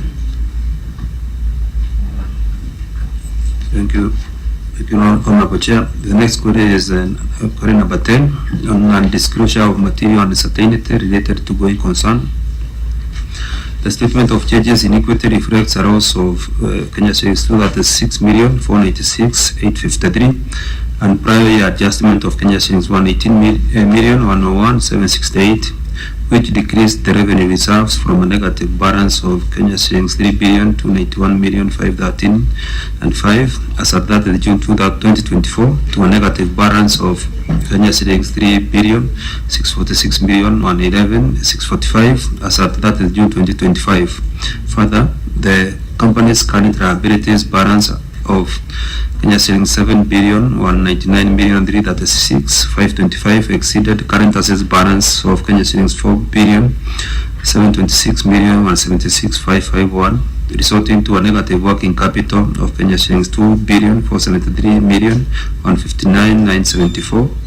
The material uncertainty relating to going concern was not disclosed in the financial statements. The company is therefore technically insolvent and may not be able to meet its current obligations as and when they fall due. Thank you, Chair. Okay, Governor, your response? Let me read what is here. Although I've just seen something I don't agree with. But doesn't matter. The company is operating on a tariff that was approved in 2023, which I agree with. We have requested for tariff indexation, and we're engaging WASREP for a new tariff that is responsive to the existing conditions at any given time, which will improve working capital and liquidity position.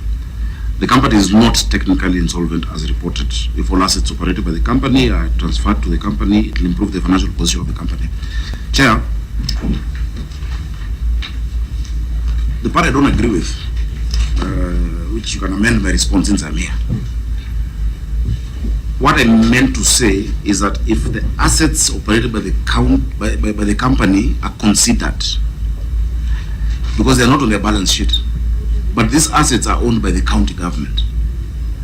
If you are to consider the assets owned by the company, which include land, houses, all the way from Dakaine, Sasumo, etc., you would see that indeed the company is viable, completely viable. That's why it keeps operating. But here, as the steward of this company, I am hesitant to transfer assets to the company because of the liability. So the company is fully owned by the county government, yeah, and they're using the assets owned by the county government. Today, if you go to sue Nairobi Water on an issue and those assets were in their name, our land would be auctioned. Our properties would be at risk. As a steward, I think the assets are safer being owned by a corporate entity called the county government, but being operated by our company. Remember, Chair, these water service companies are private companies. I don't know if you know that. They're private companies. Nairobi Water is a private company owned by a public entity. It is registered just like Mbugo and Sons Limited. The same way you register it at the registrar of companies. It's the same when Nairobi Water is registered. When it was registered, it had 3 shareholders. Joe Akech, the mayor at that time, I think Mbugo actually, the town clerk, and then the county. Today, the shareholders of Nairobi Water are 3 people. The shareholders of Nairobi Water is Sakaja Johnson, the governor of Nairobi, Maureen Jerry, the CEC of Green Nairobi, and the county secretary holding it in trust. And when that changes, so imagine putting all these assets in that private company's ownership, you'll be putting them at risk. So the assets remain with the county government that owns the company. And of course, my shares are to hold in trust, because at the registrar you need to have natural persons as directors, yeah, and shareholders. And so, on paper, if you look at the books on paper, the assertion by the Auditor General is correct. But in actual sense, it is not correct. It's just that we have not, and we will not transfer assets to the company that would put those assets at risk in case of debt recovery and such things. Chair, I hope I'm a bit clear. So, maybe you think based on this, no, it is safer. And remember, counties are corporate entities. That's the difference between county governments and the national government. In the national government, the only corporate or executive entity is the CEC, the Cabinet Secretary of the National Treasury. That's why all national government assets, the title deeds etc., are held by the CS National Treasury. The national government is not a corporate entity, but the county government itself is a corporate entity. That's why the governor is a CEO and he comes here. But the president does not go to National Assembly because he's not a CEO, he's not a corporate entity. I hope you understand.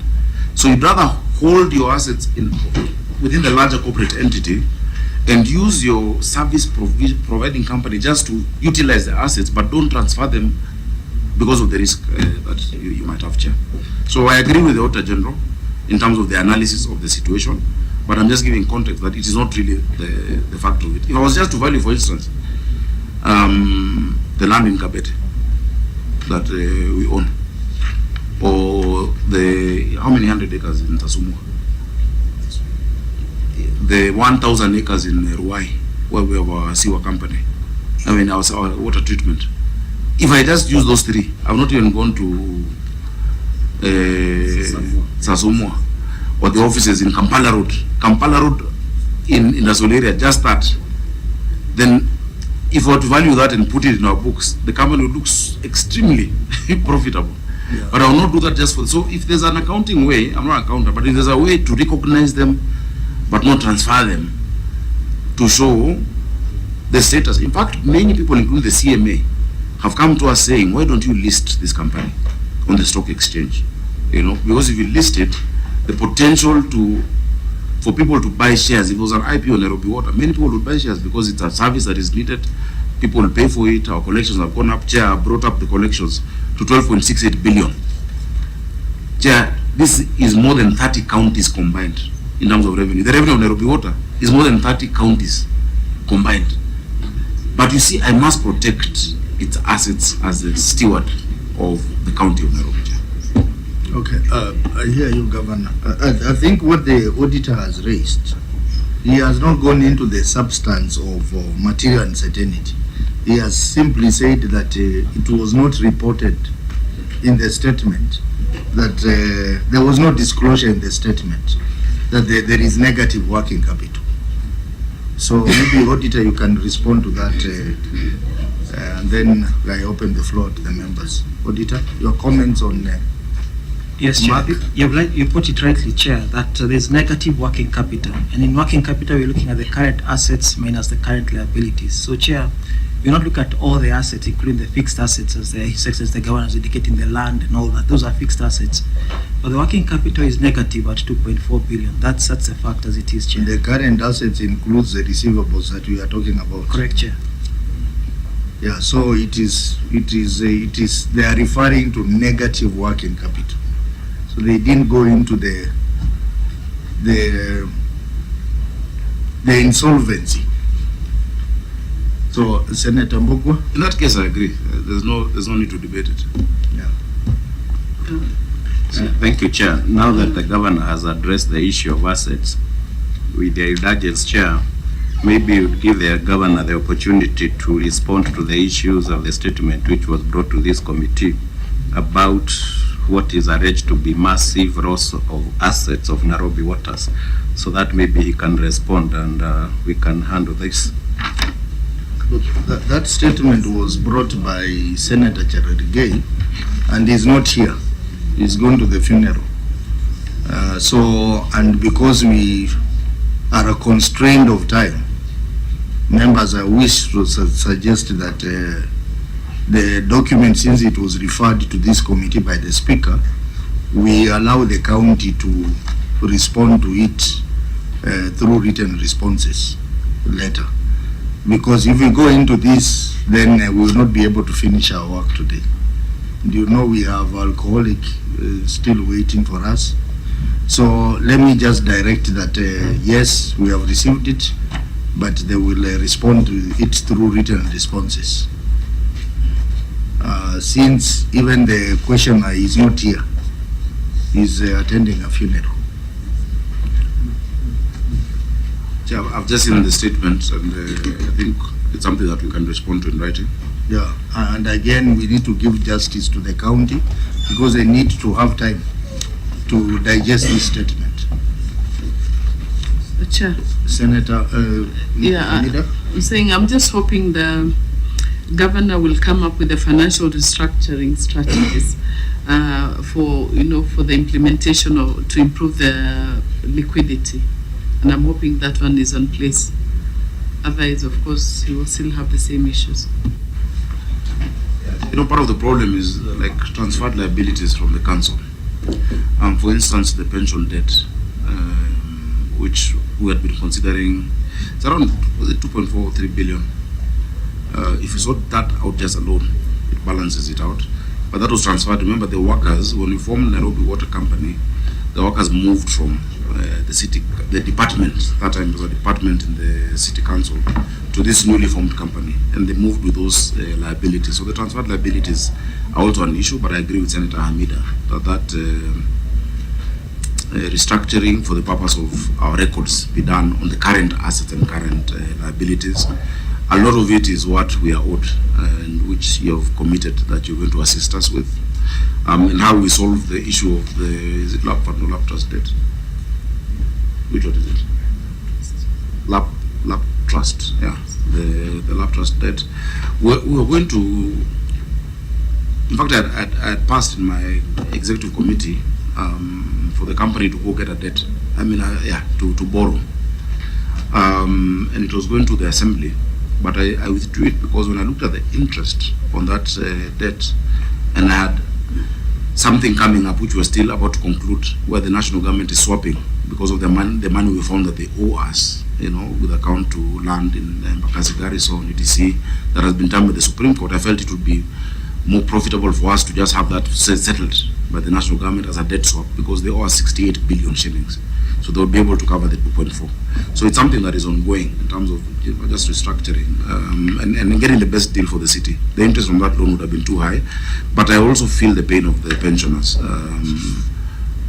who really want, this expedited and done faster. And I know that is not a question today. I don't know if it's a question. It's not a question today, but that is the situation. So I agree with the auditor on how the books look like and the numbers look like. Let's work on that restructuring so that by the time we're coming back, it is clear on these current assets versus current liabilities, the steps we've taken to recover the TCG. Okay, very well. I think the easiest route is to just work on the receivables, and then the negative working capital will disappear. Yeah. And I think we had said that we will come in as a committee to help you.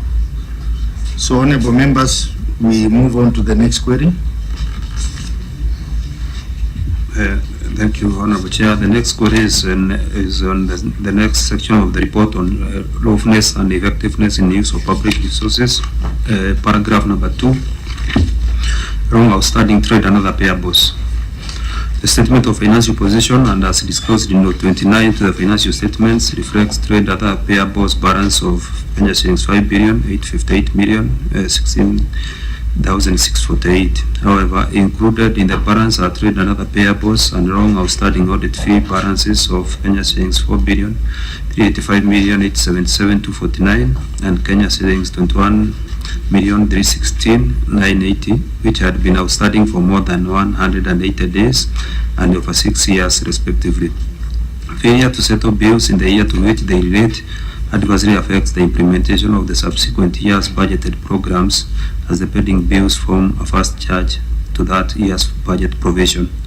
This was contrary to section of 53 subsection 8 of the Public Procurement and Asset Disposal Act 2015, which provides that an accounting officer shall not commence any procurement proceedings until satisfied that sufficient funds to meet the obligations of the resulting contracts are reflected in approved budget estimates.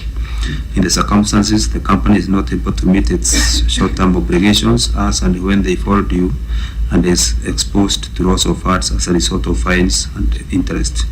Thank you. Very well, Governor, your response. As observed, Chair, the company payables stood at 5.858 billion 016,648,000, which is really due to a low tariff, which is not cost recovery. Chair, the tariff of Nairobi water is the lowest in the country. And we keep engaging WASREP for approval, at least at the minimum, of a cost recovery tariff. And we would need assistance, because for as long as we do not have that, this cannot change. I don't know if the MD would create more context, but that's really the position we're in. Our tariff does not really even address the cost of giving you that water. Yes, it's a service, but it doesn't even cover it to break even. Okay. Chair, as the Governor said, our current tariff in terms of the cost recovery stands at around 90%. And for you to be able to operate viable, you need to recover your cost recovery by 100%. However, we requested for the new tariff, and as we speak now, we've gotten a tariff that is going to enable us recover all our costs 100%. Auditor, your comments on the response?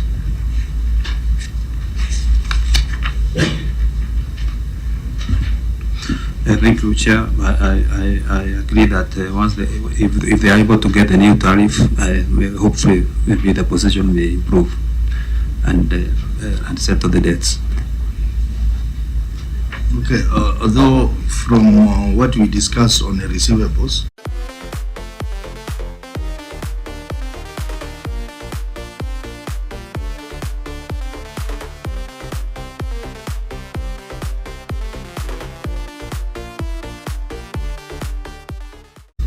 Yes, Chair. It'll balance it off as a one-off. But then even as you go on without the tariff, you will still now start lagging behind again until it accumulates. But Chair, I agree with you. Really, if you can help us with that, with those receivables, especially from government institutions. We're still in discussions. I know the MD has said we've gotten the tariff. I still don't like that tariff, because one of the things we're incorporating in the tariff is what we call a conservancy fee. Conservancy fee is something I saw growing up in this city, where when you paid for water, you had also paid for garbage, and you paid for that collection. Chair, one of the biggest challenges you have in the city is solid waste management because of the costing of it. And even as we're doing a partnership with the national government, for instance, the end-to-end solution that we're doing is 6 billion shillings. That 6 billion shillings, the county government is paying for, the national will be supporting by 2. I know some people think, the impression has been created that the national government is coming to collect trash in Nairobi. That is not the case. They are adding just 2 or so billion to the 6 billion cost. Now, how do you get it? How do you recoup this? Before in Nairobi, if you paid 500 shillings, 50 bob, or around 10% of it, would actually go to general waste management, and then ultimately you'd be given even a bin, written NCC, etc. Kisumu has been given that conservancy fee. They have it. But WASREP looks hesitant to giving Nairobi a conservancy fee. Yet this is the capital that requires cleaning, because, Chair, you have the manpower. We have hired young people, 4,500. Now they're even on pension, permanent pension level. There's equipment which we've bought and continue to purchase. And even with the contract we're entering into today, there'll be much more, the refuse compactors, etc. But if you only depend on our exchequer, Chair, the day that equitable share delays, which it always does, you'll have the young people having collected the garbage, but you'll have your vehicles grounded, because I will have to pay salaries before I pay fuel, And so that is why within this tariff we want to include something that makes this Green Nairobi also have working capital to keep moving, because it's a logistical exercise. So Ikiumana will come to you to help us talk to WASREP, because it is something that has been done. It's been done in other counties, but Nairobi has not been given, and even Nairobi has the lowest tariff. So the one which the company might be comfortable with, I think, is still too low. We need to come even at par with other cities like Mombasa and Nakuru. Chair, through Yes, the chair. proceed. Thank you, because you have said the status is at around 90%. But I'm concerned, Your Excellency, on the time frame. When are you perceiving that at this point, then we could be implementing the new tariff, and this will now help the company to pick up, and then the stability will come in? Yeah, Chair, that tariff that already has been agreed on, which is not the best, it's not the one I really want, but it still does cost recovery, is effective from 1st of April. It has already been gazetted. It will be effective from 1st of next month. But even then, I'm still pursuing that inclusion of this other conservancy fee etc. that we're talking about, even in the next tariff review. But this one that covers the cost recovery is will start the 1st of next month. It has been gazetted, Senator. Any more comments?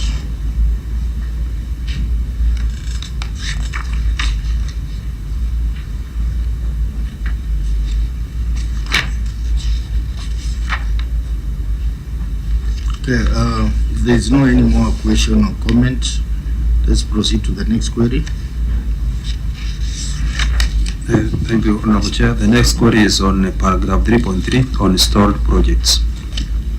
A review of the project implementation global matrix for projects undertaken in the financial year ended 30th June 2025 revealed that several projects worth Kenya shillings 851,734,987 had surpassed their completion dates and had stalled. Management did not provide explanation for the delays or stalling. Failure to complete projects within the agreed timelines poses a risk of cost escalations, wastage of public sources, and denies the public the intended benefits and services. This was contrary to Section 151(2) of the Public Procurement and Asset Disposal Act 2015, which provides that the contract implementation team shall be responsible for monitoring the performance of the contractor to ensure that all delivery or performance obligations are met or appropriate action taken by the procuring entity in the event of obligations not being met, and ensure that there is right quality and within the time frame where required. Governor, your response?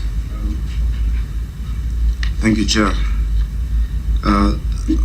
The incomplete or stalled projects are due to various reasons. If you look at Annex 22 that we have attached,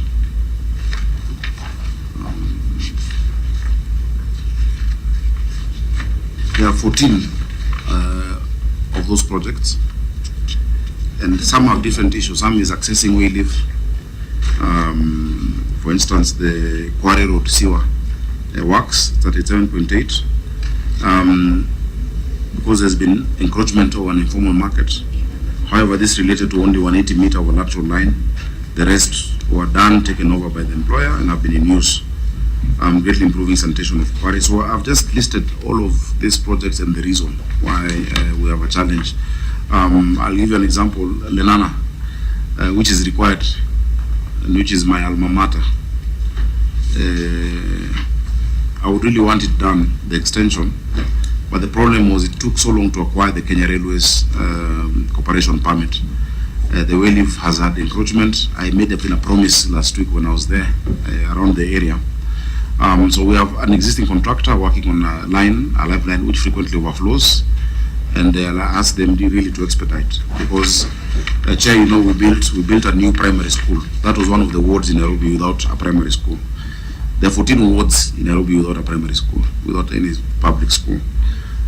And from the time we built it today, it is the second most populated school with 6,000 students in the city. This is a project that is really needed for us to conclude on IMD. Others are issues with the KFS. If you look at Wanyaga, water supply, we've said the contractor, the amount, it's in, but there's a delay with the issuance of KFS and WRA permits. In adverse weather conditions during that period. The EOT was issued, but the contractor did not resume execution of works. So in many of these also we find problems with contractors where we have to terminate contracts and reissue those contracts, and the procurement process then starts. So Chair, maybe I can just leave it at that because of time, but I've listed each and every one of them and the reason for stalling. Okay, members, the stalled projects are in Annex 22 and I think Annex 23. So, Auditor, your comments on that response? Thank you, Honorable Chair. Yeah, the support for the justification has been provided. The Annex 2 is also provided. However, these projects are still not completed. So maybe, Governor, you can tell the committee these contractor issues. Is it because the procurement of the same is not very competitive? What is the reason? Because I see two projects have zero progress, and some of them are running as far as 2014. I'll ask the finance director of the procurement. The director of procurement, maybe MD, you can answer that one on his behalf, kindly, Chair. Thanks, Chair. Some of the delayed project, as the Governor said, is in terms of us getting clearance from the WEUH, it has been a big issue for us. In terms of us also getting clearance from other road bodies like KERA and KURA, it has been an issue. At times we wait almost... About the contractors, yeah. For the contractors, we've initiated the discussion, and in some they have already received in place, but in others what we've done is we've initiated the termination of those contracts. But in terms of the procurement, our procurement process are very competitive. Everything that we do through an open tender.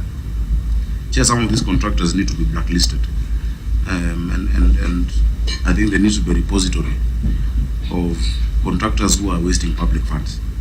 Because somebody comes, raises a first certificate, they get paid and they disappear. Then you find they have gone to Bungoma County, they're doing another project, they paid one, they disappear, they go to Nakuru. I think there must be a repository of all these people who are criminals, you know, because they are wasting public resources. By the time you retender, you procure again, even some of the work done then becomes lost. And so we'll want you to help us with that. We shall give you a list. And it's not just Nairobi Water, even at the executive. You know, there's so many that we've had to, where it is not occasioned by a delay of us paying, you know. Some of these people, they come with the documentation, they show they have the financial capacity, you award them the work, they start and they just stop. And you find it's because they've taken up, some are entrepreneurs really, they've taken up so much other work elsewhere that what you pay them, they use it on another project elsewhere. I don't know how we can ring-fence that in the Public Procurement and Disposal Act. I would want the guidance of the Senate on that. I think that's a very important observation about contractors who are all over, and they're just doing their projects partially and running around. So, Senator Tobiko. Oh, Chair, these issues of contractors and not just counties but even the national government and pending bills is a huge monster that we as a nation, we may really want to look for ways of handling it, because there are contractors who are crying that the various governments, be it counties and national, are not paying them. We've seen in the media, some of them are committing suicide, others have died out of pressure, out of stress.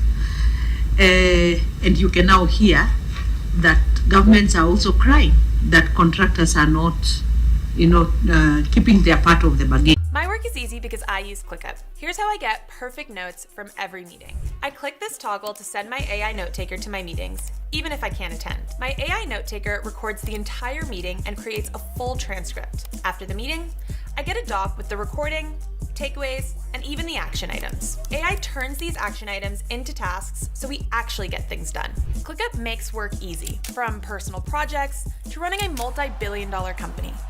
Click the link below to create your workspace for free. They can serve the country, and of course, those who are mischievous can also be handled in a specific way. Governor, actually there are those who come to us. It's only that sometimes it's difficult to know how to reach you. True, Governor, there are those who are coming to us and saying Nairobi government owes me over 300 million. Actually, there was one in the legal field who came to me and said, would you be able to help me reach the governor of Nairobi? Nairobi is owing me this much. So, Governor, if you're reachable, we'll bring those good ones to you so that you pay them. And then we deal with the crooks. Thank you. Yeah, Chair, there's been a historic challenge with pending bills and lack of payment. In the last Senate, where I sat and served here, I brought a legislation together with Senator Faria, the prompt payment law that would surcharge procuring entities. Now, as a governor, I'm glad it didn't pass. Because it is extremely difficult when Exchequer does not come, promptly as well, or collections suffer. Chair, I'm glad and I'm proud of it that I found 109 billion pending in Nairobi. I've reduced it already to 80. Yeah, imagine from 109 billion to 80 billion in a matter of 3 years. That reduction. Chair, I believe that you must pay suppliers. When I was a member of parliament, I brought the law, the amendment to the Public Procurement Disposal Act that asks for 30% preference and reservations to youth, women, and persons with disability. That was my amendment. Chair, if you see how they have suffered, because they get that job, they get a load, and then they are not paid because many of them are not able to induce whatever, You have cases of suicide. They are better off if you didn't even give them the job in the first place, Chair. And so on that, I'm 100% in agreement with Senator Tobiko. I know we've had issues with lawyers and their claims. I found them at 21 billion. Imagine the debt of lawyers in Nairobi was 21 billion. We had to sit down and talk to them. Now it has come down to less than 10 billion, just by reassessing those fee notes. But 10 billion is close to my entire own source revenue of 13.8 billion. If I was to pay these debts, there's nothing else we'd do but only pay debt. So there must be also, and I know there's a case that was filed in Nakuru about legal officers. What I did, Chair, we had 40 new lawyers in Nairobi County, boosted our litigation department, got advocates who would, good time post-admission experience, so that we outsource very little work. And I had written to SRC asking them to allow me to pay these advocates a bit better, close to what they would get in a top tier law firm, because what I would save by having them is much more than the debts. Imagine there's a lawyer who came charging us 1.5 billion because they represented Nairobi in a case, a contractor, an activist took us to court for doing renovation of WEUH Park. So when an activist takes us to court for renovating WEUH Park, the lawyer is charging us based on the value of WEUH Park, as if we were selling the park. Yeah, and the problem with the lawyers is that they set the remuneration order in Parliament done by themselves. And you find that what they would charge a private entity, I don't think there's any lawyer who's ever charged Safaricom $1 billion or Kenya Airways. But what they charge public entities is criminal. It is wrong. Chair, I feed 300,000 children every day in Nairobi, 326,000 children at 5 shillings. The entire cost is 1.4 billion. Should I feed 326,000 children or one lawyer? The cost to build a stadium, the Dandora Stadium, is 275 million. Should I build Dandora Stadium, a new stadium in Kawangware or Riruta, or pay Senator Perez's friend who wants legal fees? And these lawyers, you'll pay them, but there's no, they've not built anything. You can't see anything. One NG cannot say, oh, you two-term because I'm Milipa Mawakili. But you see, they will say because of something they have seen, they're getting water. And so there's that, yes, they have done work, but there must be a balance. I think a conversation must be had in this country about professional services and what they charge public entities. Because, they get to service level agreements, etc. But what I've done, and actually just hiring those lawyers, has saved me so far maybe every year around 1 billion, just hiring them, and their cost is not even 200 million in total, and so I'm building a state law office or a county law office, just like the office of the Attorney General. The office of the county attorney in Nairobi is now the best resourced in the country, with more than 50 advocates. We had 40, but already there were those there. Every department today has legal advice. If I find somebody taking us to court for adding rent, house rent, from 10,000 to 17,000, then the lawyer is charging you 60 million. Surely, there's no value. There's no value there because they're charging you the value of the house. So that's an ongoing discussion. Well, you are lucky that Senator Ujenda is no longer a member of this country. Let's not go even there. Well, Senator, every day there's a warrant of arrest against some of my people here. Yes, Chair, Governor, yes, I see this report and it's a bit worrying. And I think, Chair, maybe we can request the county government to add another quorum. Yes, we can see the contract sum and the project progress, but we should also have a quorum of what has been paid, maybe in terms of an advance payment, so that when we are retreating to do a proper report lighting, we can capture that. But also I'm interested in knowing when you get a contract, like this company which got a contract of 107 million, he has not done nothing. He has done nothing. Do you ask for a performance guarantee? Yes. Because there is a recourse for you. Yes. Because you've suffered and you should get something from them. So maybe you should tell us what maybe the county has gained. MD, take that. Chair, in terms of our contract, we don't make any advance payment. Any payment is based on what the contractor has done or the certificate that has been presented. In terms of the bank guarantee, yes, we've initiated discussions with the various contractors who are unable to deliver, and now we'll be able to recover that money from the bank. The point he has raised, which MD through the governor you needed to advise the committee, is on this schedule. You indicate how much has been paid so far. Sure, we can provide that. After how long, MD? By Monday, we'll be able to provide the information. Okay, you can send it to the clerk. So, honorable members, we proceed to the next query. Thank you, Honorable Chair. The next query is on paragraph 4 on staff costs, paragraph 4.2 on non-remittance of retirement benefits. The statement of profit or loss and other comprehensive income and as disclosed in note 10 to the financial statements reflects staff costs amount of Kenya shillings 6,965,000,434,797, which further includes an amount of Kenya shillings 770,758,128 relating to retirement benefits in respect to National Social Security Fund, Provident Fund, Pension Fund, and gratuity. No evidence was provided to show that the amounts were remitted to the respective schemes. This was contrary to Section 19(4) of the Employment Act 2007, which provides that an employer who deducts an amount from an employee's remuneration in accordance with subsection 1A, F, G, and H should pay the amount so deducted in accordance with the time period and other requirements specified in the law. Thank you. Governor, your response?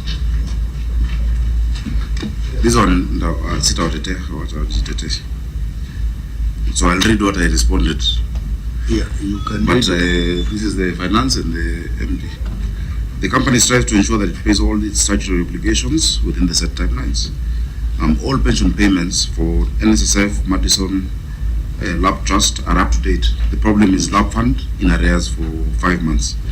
Then gratuity, of course, is only a provision paid on the anniversary of the contract.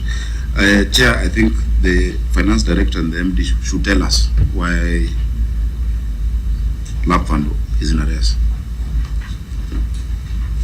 MD? Chair, in terms of Lab Fund, by the time of audit, yes, we're in arrears for 5 months. But where we are currently, we've paid the 2 months, now we're in arrears for 3 months.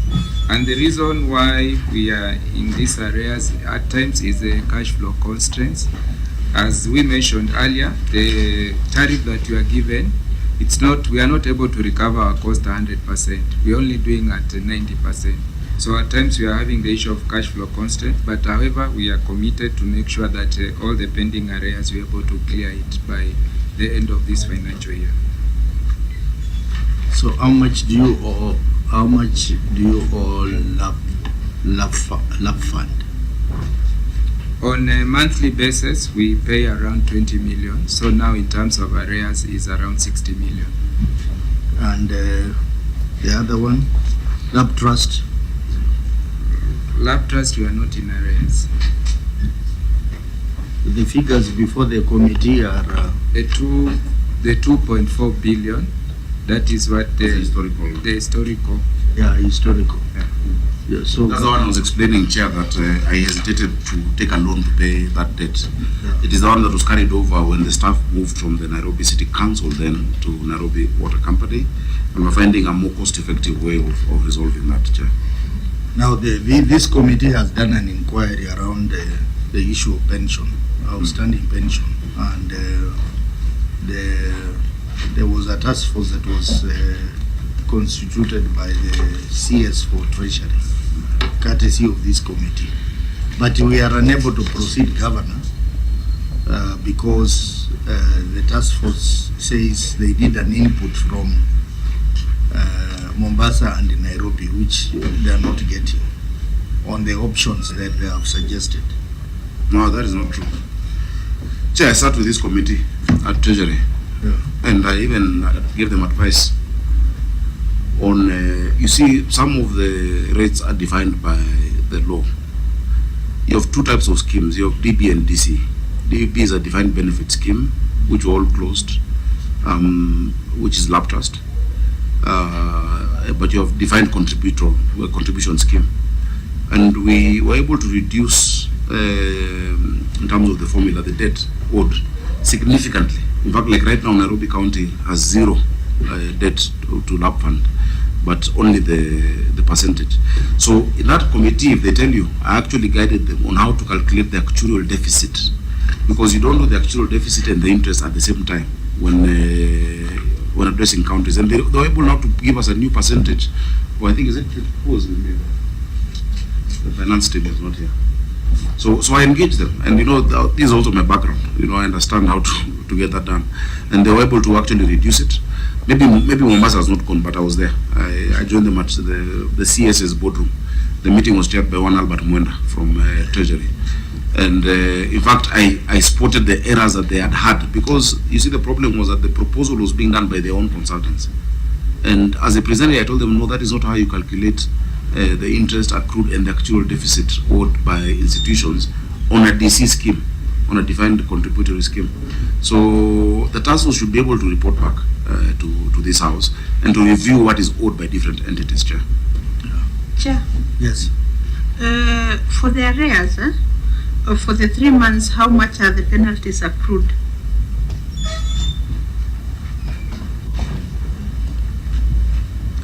Based on, we had a discussion with the lab fund, and based on the goodwill, they are not charging us any penalties. We are just paying what we owe them. Chair, and that amount is not much. I'll ask that we just sort it out next week. Find 60 is not too much. Yeah. You have it. You committed to pay in 3 months. Okay, there's an agreement to pay, but you see, you pay, but you pay the debt plus the current. 2 payments every month. That's good. Chair, that's what we've agreed with the lab fund. No penalties. Yeah. And I really want to thank the lab fund. They have been very good partners for us and for our staff. Okay, I think the issue of the historical debts, that is being handled separately. Yes. We will.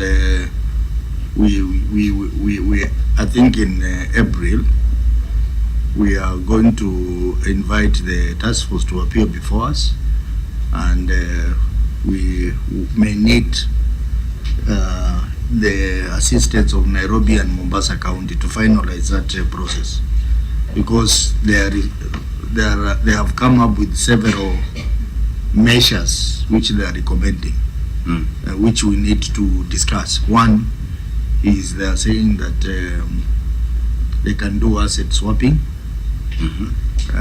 They are also talking about coming up with a repayment plan, which is supported by COB.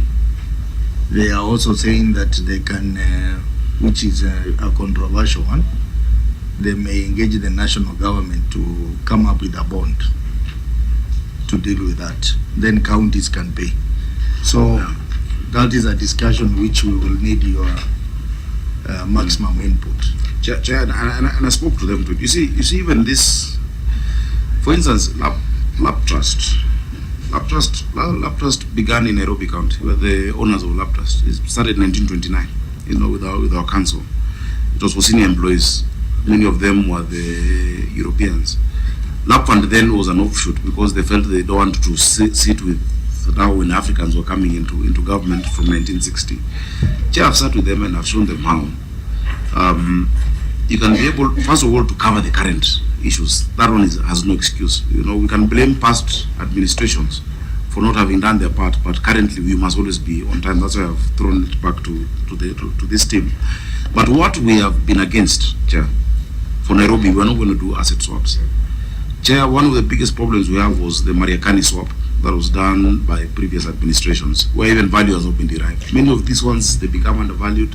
And so we've agreed to do joint venture projects where the county also gets value on top of the payment of their debt. But you can't just give away your property or your land, because two things. One, there's a ratio that these retirement benefit organizations must maintain on liquidity, assets versus cash. But number two, the value of those assets, always the county will get a raw deal. It will always be a raw deal to the counties, But there are creative ways through which to pay them, including if you allowed us to securitize some revenue. There are certain revenue streams that are so consistent, like parking or land rates, that if a portion of it then is securitized, you'll sort out all county debts in a year or two.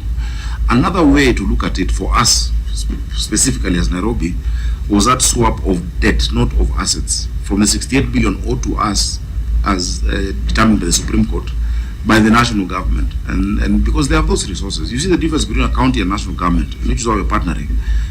The county is constrained. I have 20 billion from the Senate, 13.8 from collection. What I need to do for Nairobians, I must find a way to squeeze it there. But the national government says, what do you want to do for Kenyans? I have a manifesto. So you cost first what you want to do, then how much you collect in taxes, and the rest you finance the deficit through borrowing. Counties are not being allowed to do it. And you see, that is why, unless a county like Nairobi partners with them, will not be able to go ahead. So I'd be very happy to refresh that engagement with that committee. I will reach out to Albert, because I think our last engagement was quite useful.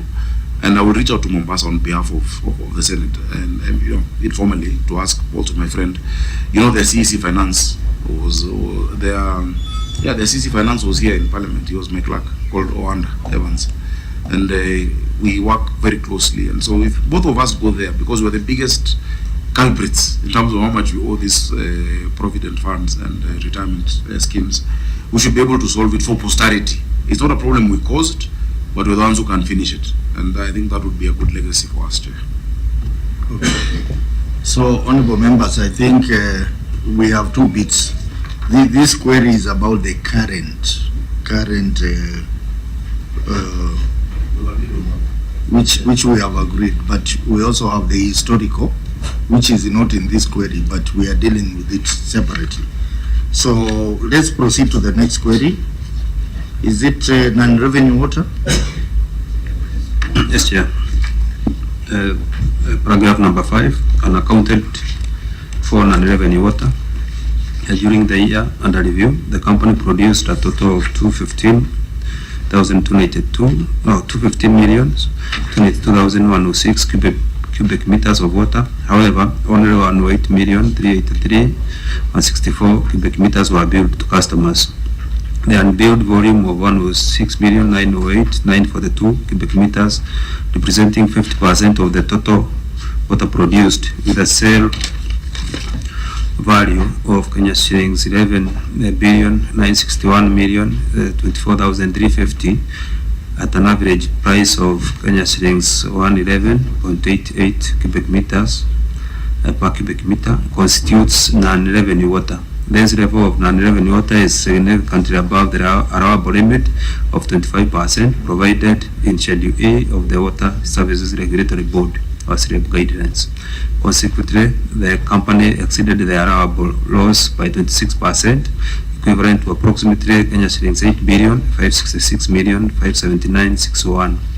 This high level of NRW undermines the company's profitability and threatens its long-term financial sustainability. In the circumstances, the company possibly lost an estimated amount of Kenya shillings 11,961,024,350, or 50% non-revenue water. Thank you. Yes, Governor, I can see your response is too long.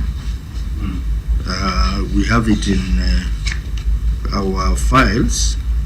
Maybe you can try and summarize its response. Allow me to summarize, Chair. Non-revenue water is the biggest challenge of any water service provider. There are two types of non-revenue. There's the revenue losses. There's commercial and physical. The physical. Chair, we have very old infrastructure, which we have to keep improving on, where we have leakages, especially, for instance, where we are here today. The infrastructure here was done in 1947. Actually, no, 1936, thereabout, because that is when we had done OP, the judiciary, which was put up in 1930, City Hall built in 1935. Imagine that infrastructure has never been changed. So you have a lot of losses based on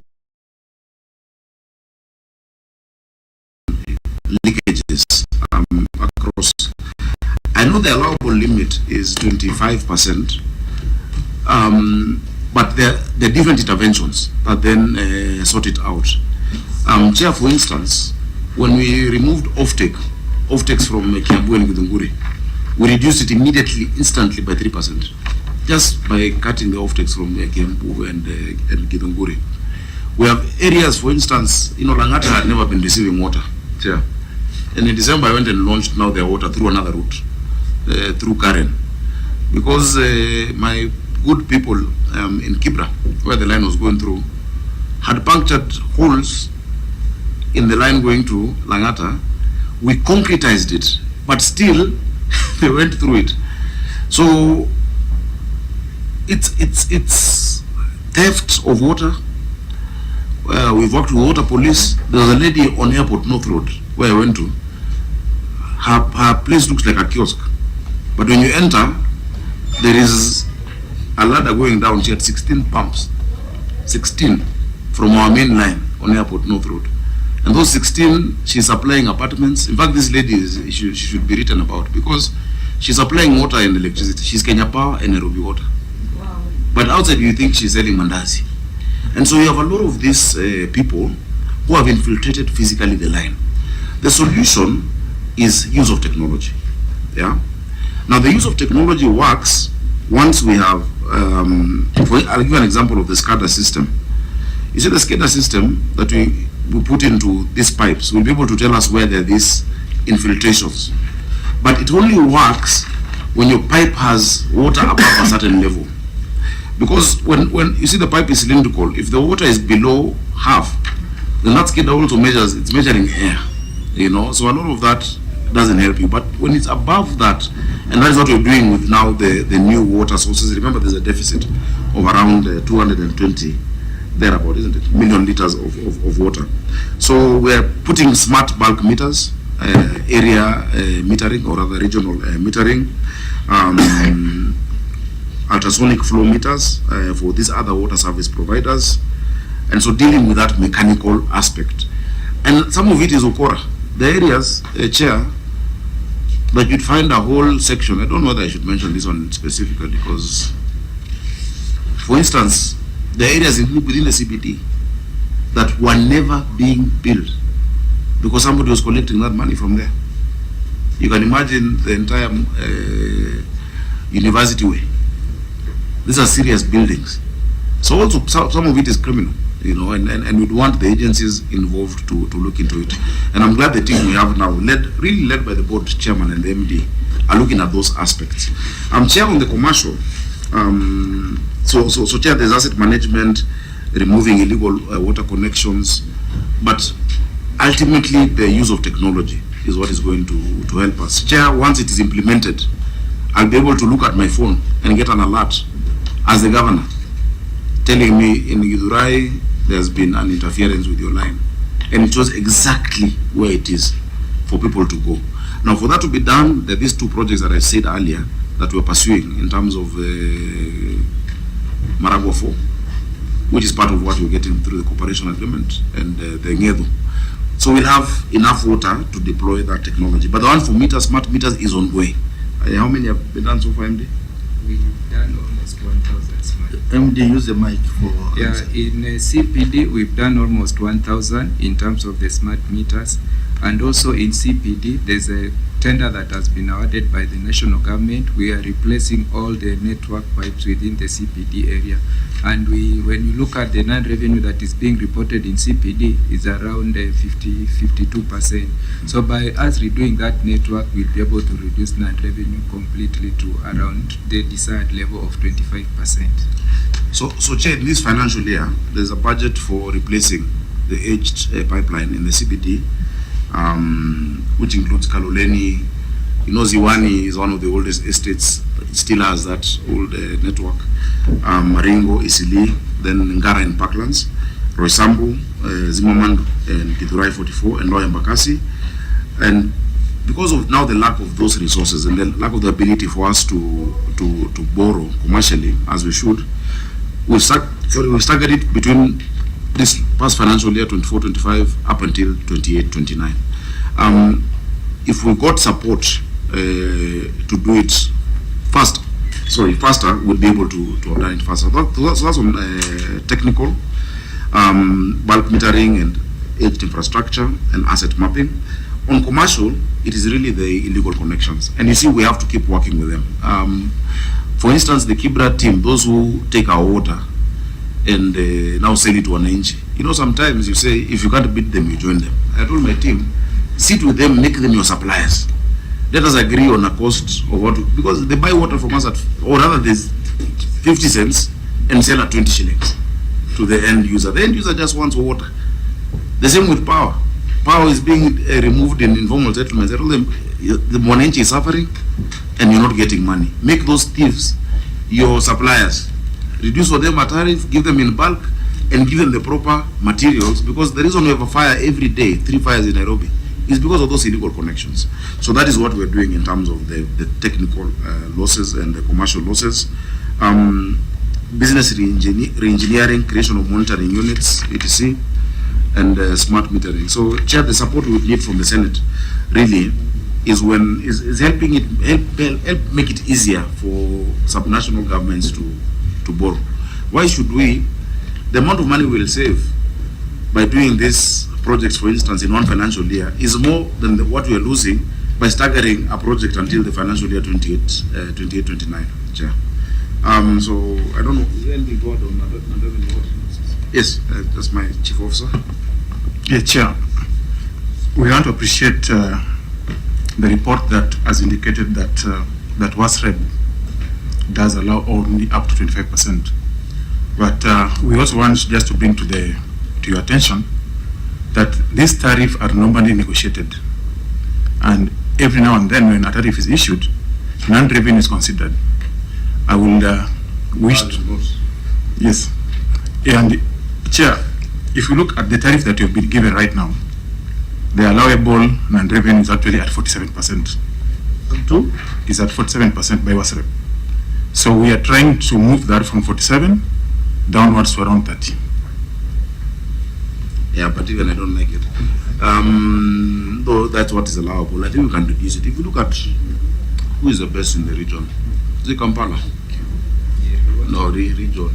Think a big one. Kenya, Uganda. Nyeri water is the one that is doing well at 18%. Nyeri is better, yeah. 18%. Yeah. Kampala is 25. Some of these ones are held by their terrain, you know, because it's hilly. There are very little technical losses. Chair, another loss was because of our success. When we added 140 million liters per day, people in Karen were getting water and they have never had a proper, you know, they had no meters. We had to do a crash program to actually provide meters because they were using boreholes. They have never had water ever. Chair, there are areas, and at least for you, Mihango, Sun Valley, Langata, where I was in December, Royal Park, the wider Ngei Park 2, Utawala, Ruai, I was there the other day, and also they're like, for the first time they're getting water. But see, we couldn't deny them water before we've installed the meters. And so that is what we're really trying to work out to do faster, because they're willing to pay. You know, the other day I was with the PS who said, please, I feel so bad as a government employee. In my house in Karen, I'm getting water, but I have no meter, I'm not paying, but we're receiving it. Please expedite. And I called the MD to go sort him out. So part of it is also being victims of success. So in as much as the allowable is 47%, which is, I don't know, they just guessed county 47 and give us 47%, we need to reduce it to around 30. I believe. Of course, there are certain areas where we have to give water for free. Chair, in some of the informal settlements, if you're not able to do that, we'll have cholera issues, we'll have health problems that then cost us still as a county much more by in provision of those health services. So sometimes it's a service you have to, and remember the aim of the company is not to make profit, it's to serve vulnerabilians. This is a service that you're giving. Every money we get, remember we're not plowing back to shareholders. Every money we get is reinvested in increasing the network, in supporting and expanding this network. So where we need more support, we will come back to you. But we've seen reduction based on just removing, and it's cat and mouse. You will remove the illegal ones. Case water tobacco. Imagine infiltrating a concreted water pipeline. So now it has gone down because the water to Langata is coming by gravity from all the way from Mudiru coming through where is it, Kabete to Dagoreti, now Karen, by gravity to Langata. So the line from Kibra is restricted now to sort out that area. Langata people, and Langata has had water problem since I was a child. I remember. Langata was known for not having water. But today ask them, and they will tell you they have never seen it. In fact, they think it's a lie. It will stop. It will not stop. We're going to make it better, and we keep improving it. So, Chair, allow me to leave it there for non-revenue. I'm glad to engage the members and also the auditor on it, because this one will always be a query. Okay. Auditor, your comments on the response from the county? I think, Honorable Chair, I think for us is to wait and see the effect of the measures in the next financial audit. Okay, my issue, Governor, is as you rightly say, the losses are both commercial and physical. There are queries that auditor has raised on the billing. Okay. There are issues of active accounts having zero bill, and the issue of active accounts having to be estimated, bill being estimated. This I believe it has some correlation with the non-revenue water. Maybe you can explain. There is, and you know, I wish to an extent the enforcement power of the water service company be enhanced, even by having sometimes armed officers. I don't want to describe vividly what happens when my officers are chased by dogs, you know, when they go to read meters. So, you know, when they can't access property, then you have to estimate based on usage. But smart meter will resolve that, because we'll be able to see from where we are. We don't have to come physically to read your meter. You know, it's digital. We can see it from our end. You know, so maybe MD, you can expand on that, and I hope you've never been chased. Now, those are the scenarios, Chair, we keep on encountering. However, what we are doing is we are leveraging on technology. We are buying the smart meters so that those customers who are unable to open for us the gates, we are able to install the smart meters. In terms of those customers that are having zero consumption, we are doing a lot of analysis. We've invested in what we call the business intelligence system. And one of the discoveries we've noted is our customers keep on removing those meters. When there's the time for them to get water at night, they disconnect those meters so that the water is flowing directly to their tank. So when you go to read the meter, you realize that there was no meter movement. So what we've done to that is we've procured the meter seals. We want to seal those meters so that any tampering, we realize that the customer has tampered with those meters, we are able to now tell them that, you know, we'll have concrete evidence that the meter has been tampered with. But Chair, we would need amendments of the law, even the penal code, to make it so expensive to interfere with such infrastructure. Because people can't just, how do you disconnect a meter and get away with it? You know? And you see, there's some categories of my people who have come to understand. Some only pay when you catch them. And until they are caught, they will never pay you. But removing, it's government property. It should be seen as economic sabotage. Disconnecting a meter when water is coming and then reconnecting it.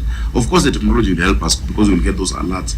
But it must be, I think, the penal code, or I don't know which law you can help us. Lucy, you can guide us. That the fine or the cost of, I can do one in the county assembly, but I want the statute, which is more, you know, the hierarchy of laws, it is higher, to actually make it a criminal offense to interfere with the public infrastructure that is providing a service like water. There was a bill, maybe Lucy you can advise. There was a bill in National Assembly, critical infrastructure bill. How far is it?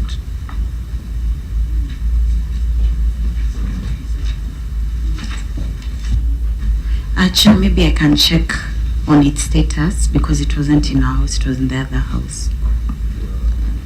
Because I think that's a bill that can address that, and not just water, even other services like electricity. It's always being vandalized. ICT, yes, all that. So, members, the floor is yours on non-revenue water.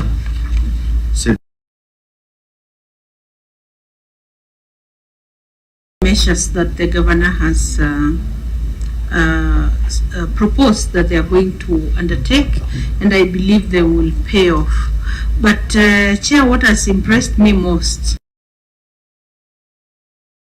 the fact that the governor admits, that there are both physical and commercial losses. Most of the times, when we are here with majority of the governors, they are always insisting on infrastructural losses. The physical losses, that there are commercial losses that they can address. Majority of them are always on the physical losses. And so, Governor, I listen to you and I say, Governor, and so if you deal with the issue of the billing, I'm sure there will be a lot of improvements in Nairobi. I don't know whether the staff of Nairobi county government have changed from that old mentality of city council. Majority of us have lived in this town for quite a while. I came to Nairobi when I was age 18. I've never gone back. Apart from having a home in Kajiado, but I basically live in Nairobi. You would understand sometimes why on these people, because they will come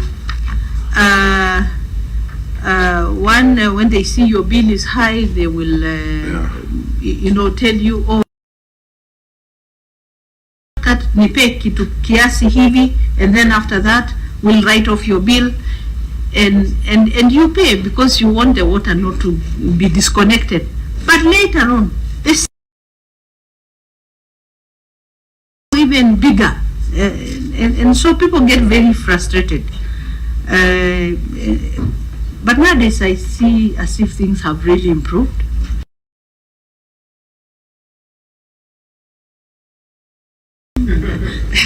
Because one time when I was in Buruburu, I used to feel very bad about those Nairobi council, county council then. So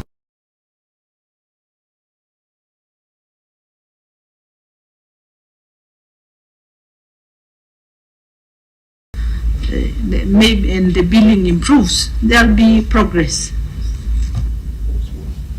Senator Mboko. Yes, thank you, Chair. Governor, this issue of active, you gave that you are touching Annex 29. The same was not provided to the auditors for them to peruse. Maybe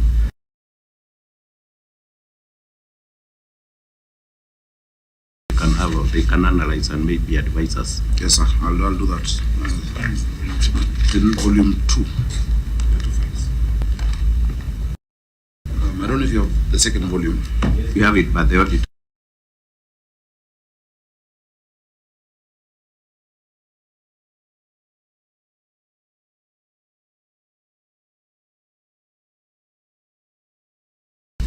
Tobiko, thank you so much for your very kind words. I have to be honest, because now if I don't say what is true, it will help no one. I must say, look, this is a situation that we find ourselves in as a city. You must admit what is working and what may not be, and say this is the help I require to sort it out, because it's our city, all of us, and we want it to be in a better position. And culture change is difficult. Culture change is very difficult. When you lead an organization, Chair, I lead a workforce in the county government of 19,000, and in the water service company of around 3,000. People from different backgrounds. Some are born again, some are not. Some are different religions, different motivations. And so what helps an organization is when you bring in systems that transcend the subjective human interaction. And so how you operate will not be subject to how you were brought up, or your character, your flaws. And so a lot of technology is helping. And we're moving this also to the city county enforcement officers. If you dial *260 hash, there's jitambulishe, and you have to know who it is, where they're supposed to be, because you'd find people masquerading who are not supposed to be in that department, coming around in areas that are not their zones to extort. To account, because you can even put the link. So of course you come and you check and say, okay, this staff is called Sakaja. He is in this Langata region.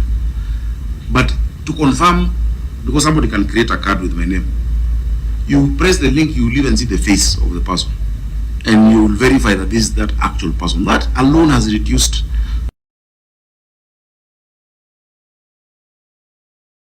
I personally have met these meter readers, to encourage them, helping them get even like a bonus from performing well. Is something that I really am pushing for. Bad behavior, but reward also good behavior and positive behavior. We've separated certain aspects. For instance, billing is separated from revenue and monitoring, because when it's the same person who is billing you, who's also in charge of the revenue and monitoring, then that is when they can tell you, let me fix for you.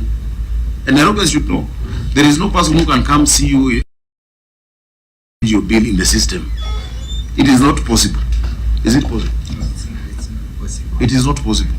So I think we need to do more public campaigns. I like how Kenya Power has been doing it recently. Tumekuja kuwashika. You have seen that ad. So MD and your comms guys, you need to do more of that, so that people can tell that you will not cut deals with a meter reader who comes to you. That one is a technical person who comes to look at it. The billing is different and the monitoring, but it's a work in progress. There have been improvements in how we tell them now the customer is our focus. Relentless. In fact, we call it obsession with the customer. Is one of the values that we're drilling in, and not just in Nairobi Water, in our hospitals, etc. As part of our principles. So, Chair, we'll keep doing that, but we admit we have those commercial losses, which, if sorted out, we'll be able to go down below the 47%. Because infrastructure is just physical. If you do it, you refresh it. Finally, I can give an example of the improvements that we are doing based on this cooperation agreement. Chair, we're doing a 54-kilometer line on Siwa from along Nairobi River. 27 kilometers on one side, 27 kilometers on the other side. That will cover the demand for Nairobi for another 50 years. People have been saying, we're seeing all these buildings coming up in the city. Do we have the sufficient amenities? Yes, I can say we do. Because all that is left now is lateral connections to this trunk Siwa, So that is what's happening on the Siwa side. Remember, Siwa is 75% thereabout of the water that you're adding. And those plants for water are there. I think it's a good opportunity and platform to also inform Nairobians on what exactly we're doing, looking into the future. Chair. But Chair, there is this is it that USSD something for parking that's never working. My car has been twice found around Parliament area, and you charge a penalty. And before the 15 minutes elapsed, I tried to use that to pay and couldn't. And I tried again, couldn't. So, and I always see your figure is going up, so I owe you for parking, but it doesn't go through. Yeah, we had sometimes some challenges, not just on being able to pay, but on wrong querying, because we were doing manual querying where somebody, your car can be KBB, but they write KBP, and it goes to charge somebody else. So now what we're incorporating is just a photo that links with the NTSA database. And so it's really just improving that the system. We're working hard on with our service provider. Remember, we moved, and Senate advised me to move from trying to own the system to software as a service. And so in part of our service level agreement, if they do not reach a certain level of consistency, we'll just move to a different provider. So I'm sorry about that. We can talk about your bill later. Honorable members, I think the measures the governor has provided for reducing non-revenue water they seem very, very reasonable.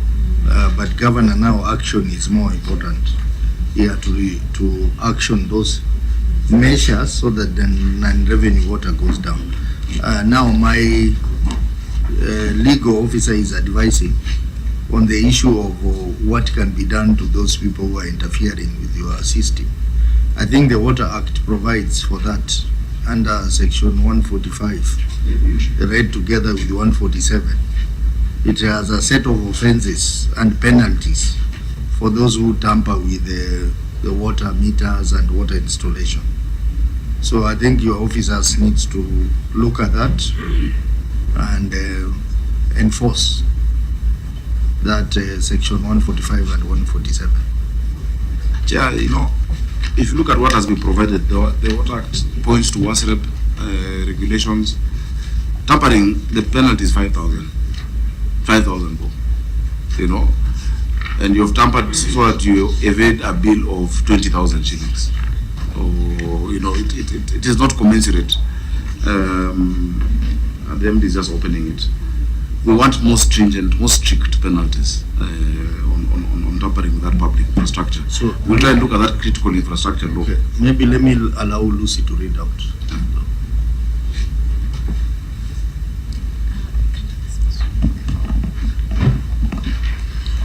Chair, under Section 145, a person shall not willfully obstruct, molest, or hinder any inspector or employee of a person authorized by the CS, the authority, the regulatory board, a county government executive, or a licensee in the exercise or performance of his or her powers under the Act.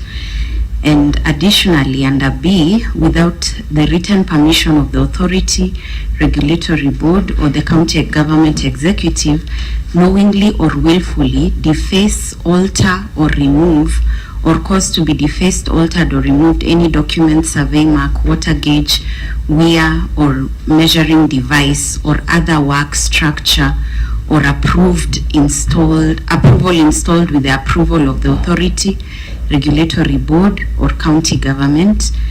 A person who contravenes the provisions of this section commits an offense, and the general penalty is that a person who commits an offense for which no other penalty is prescribed shall be liable to a fine not exceeding 1 million shillings, or to imprisonment for a term not exceeding 2 years, or to both such fine and imprisonment. And Chair, under 145, what makes the offenses unique is that under 146, that this a criminal suit would be able to be maintained by either the authority, the regulatory board, or a county government, or a licensee. Very well.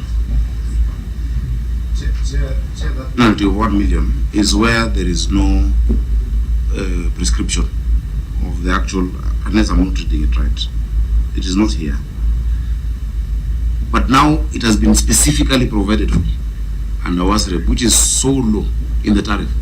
Yeah, I can read for you. Illegal water connection, commercial, industry, and construction. This is page 2 of the gazetted tariff. 100,000 plus estimated consumption during the period of illegality. You imagine a big industry. You know, the industries take most of our water.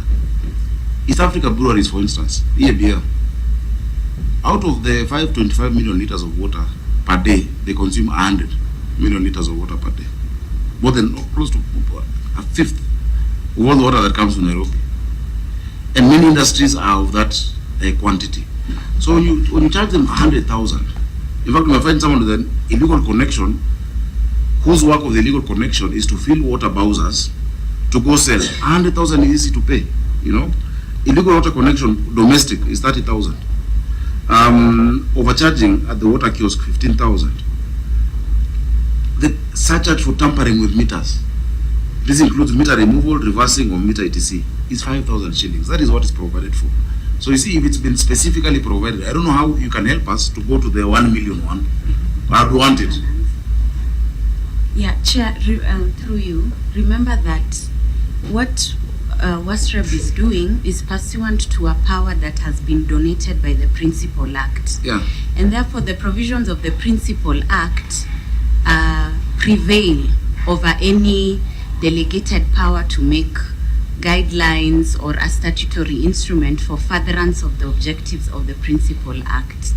So, Chair, the reason why I called our attention to Section 146 is the uniqueness of the offences created under Section 145.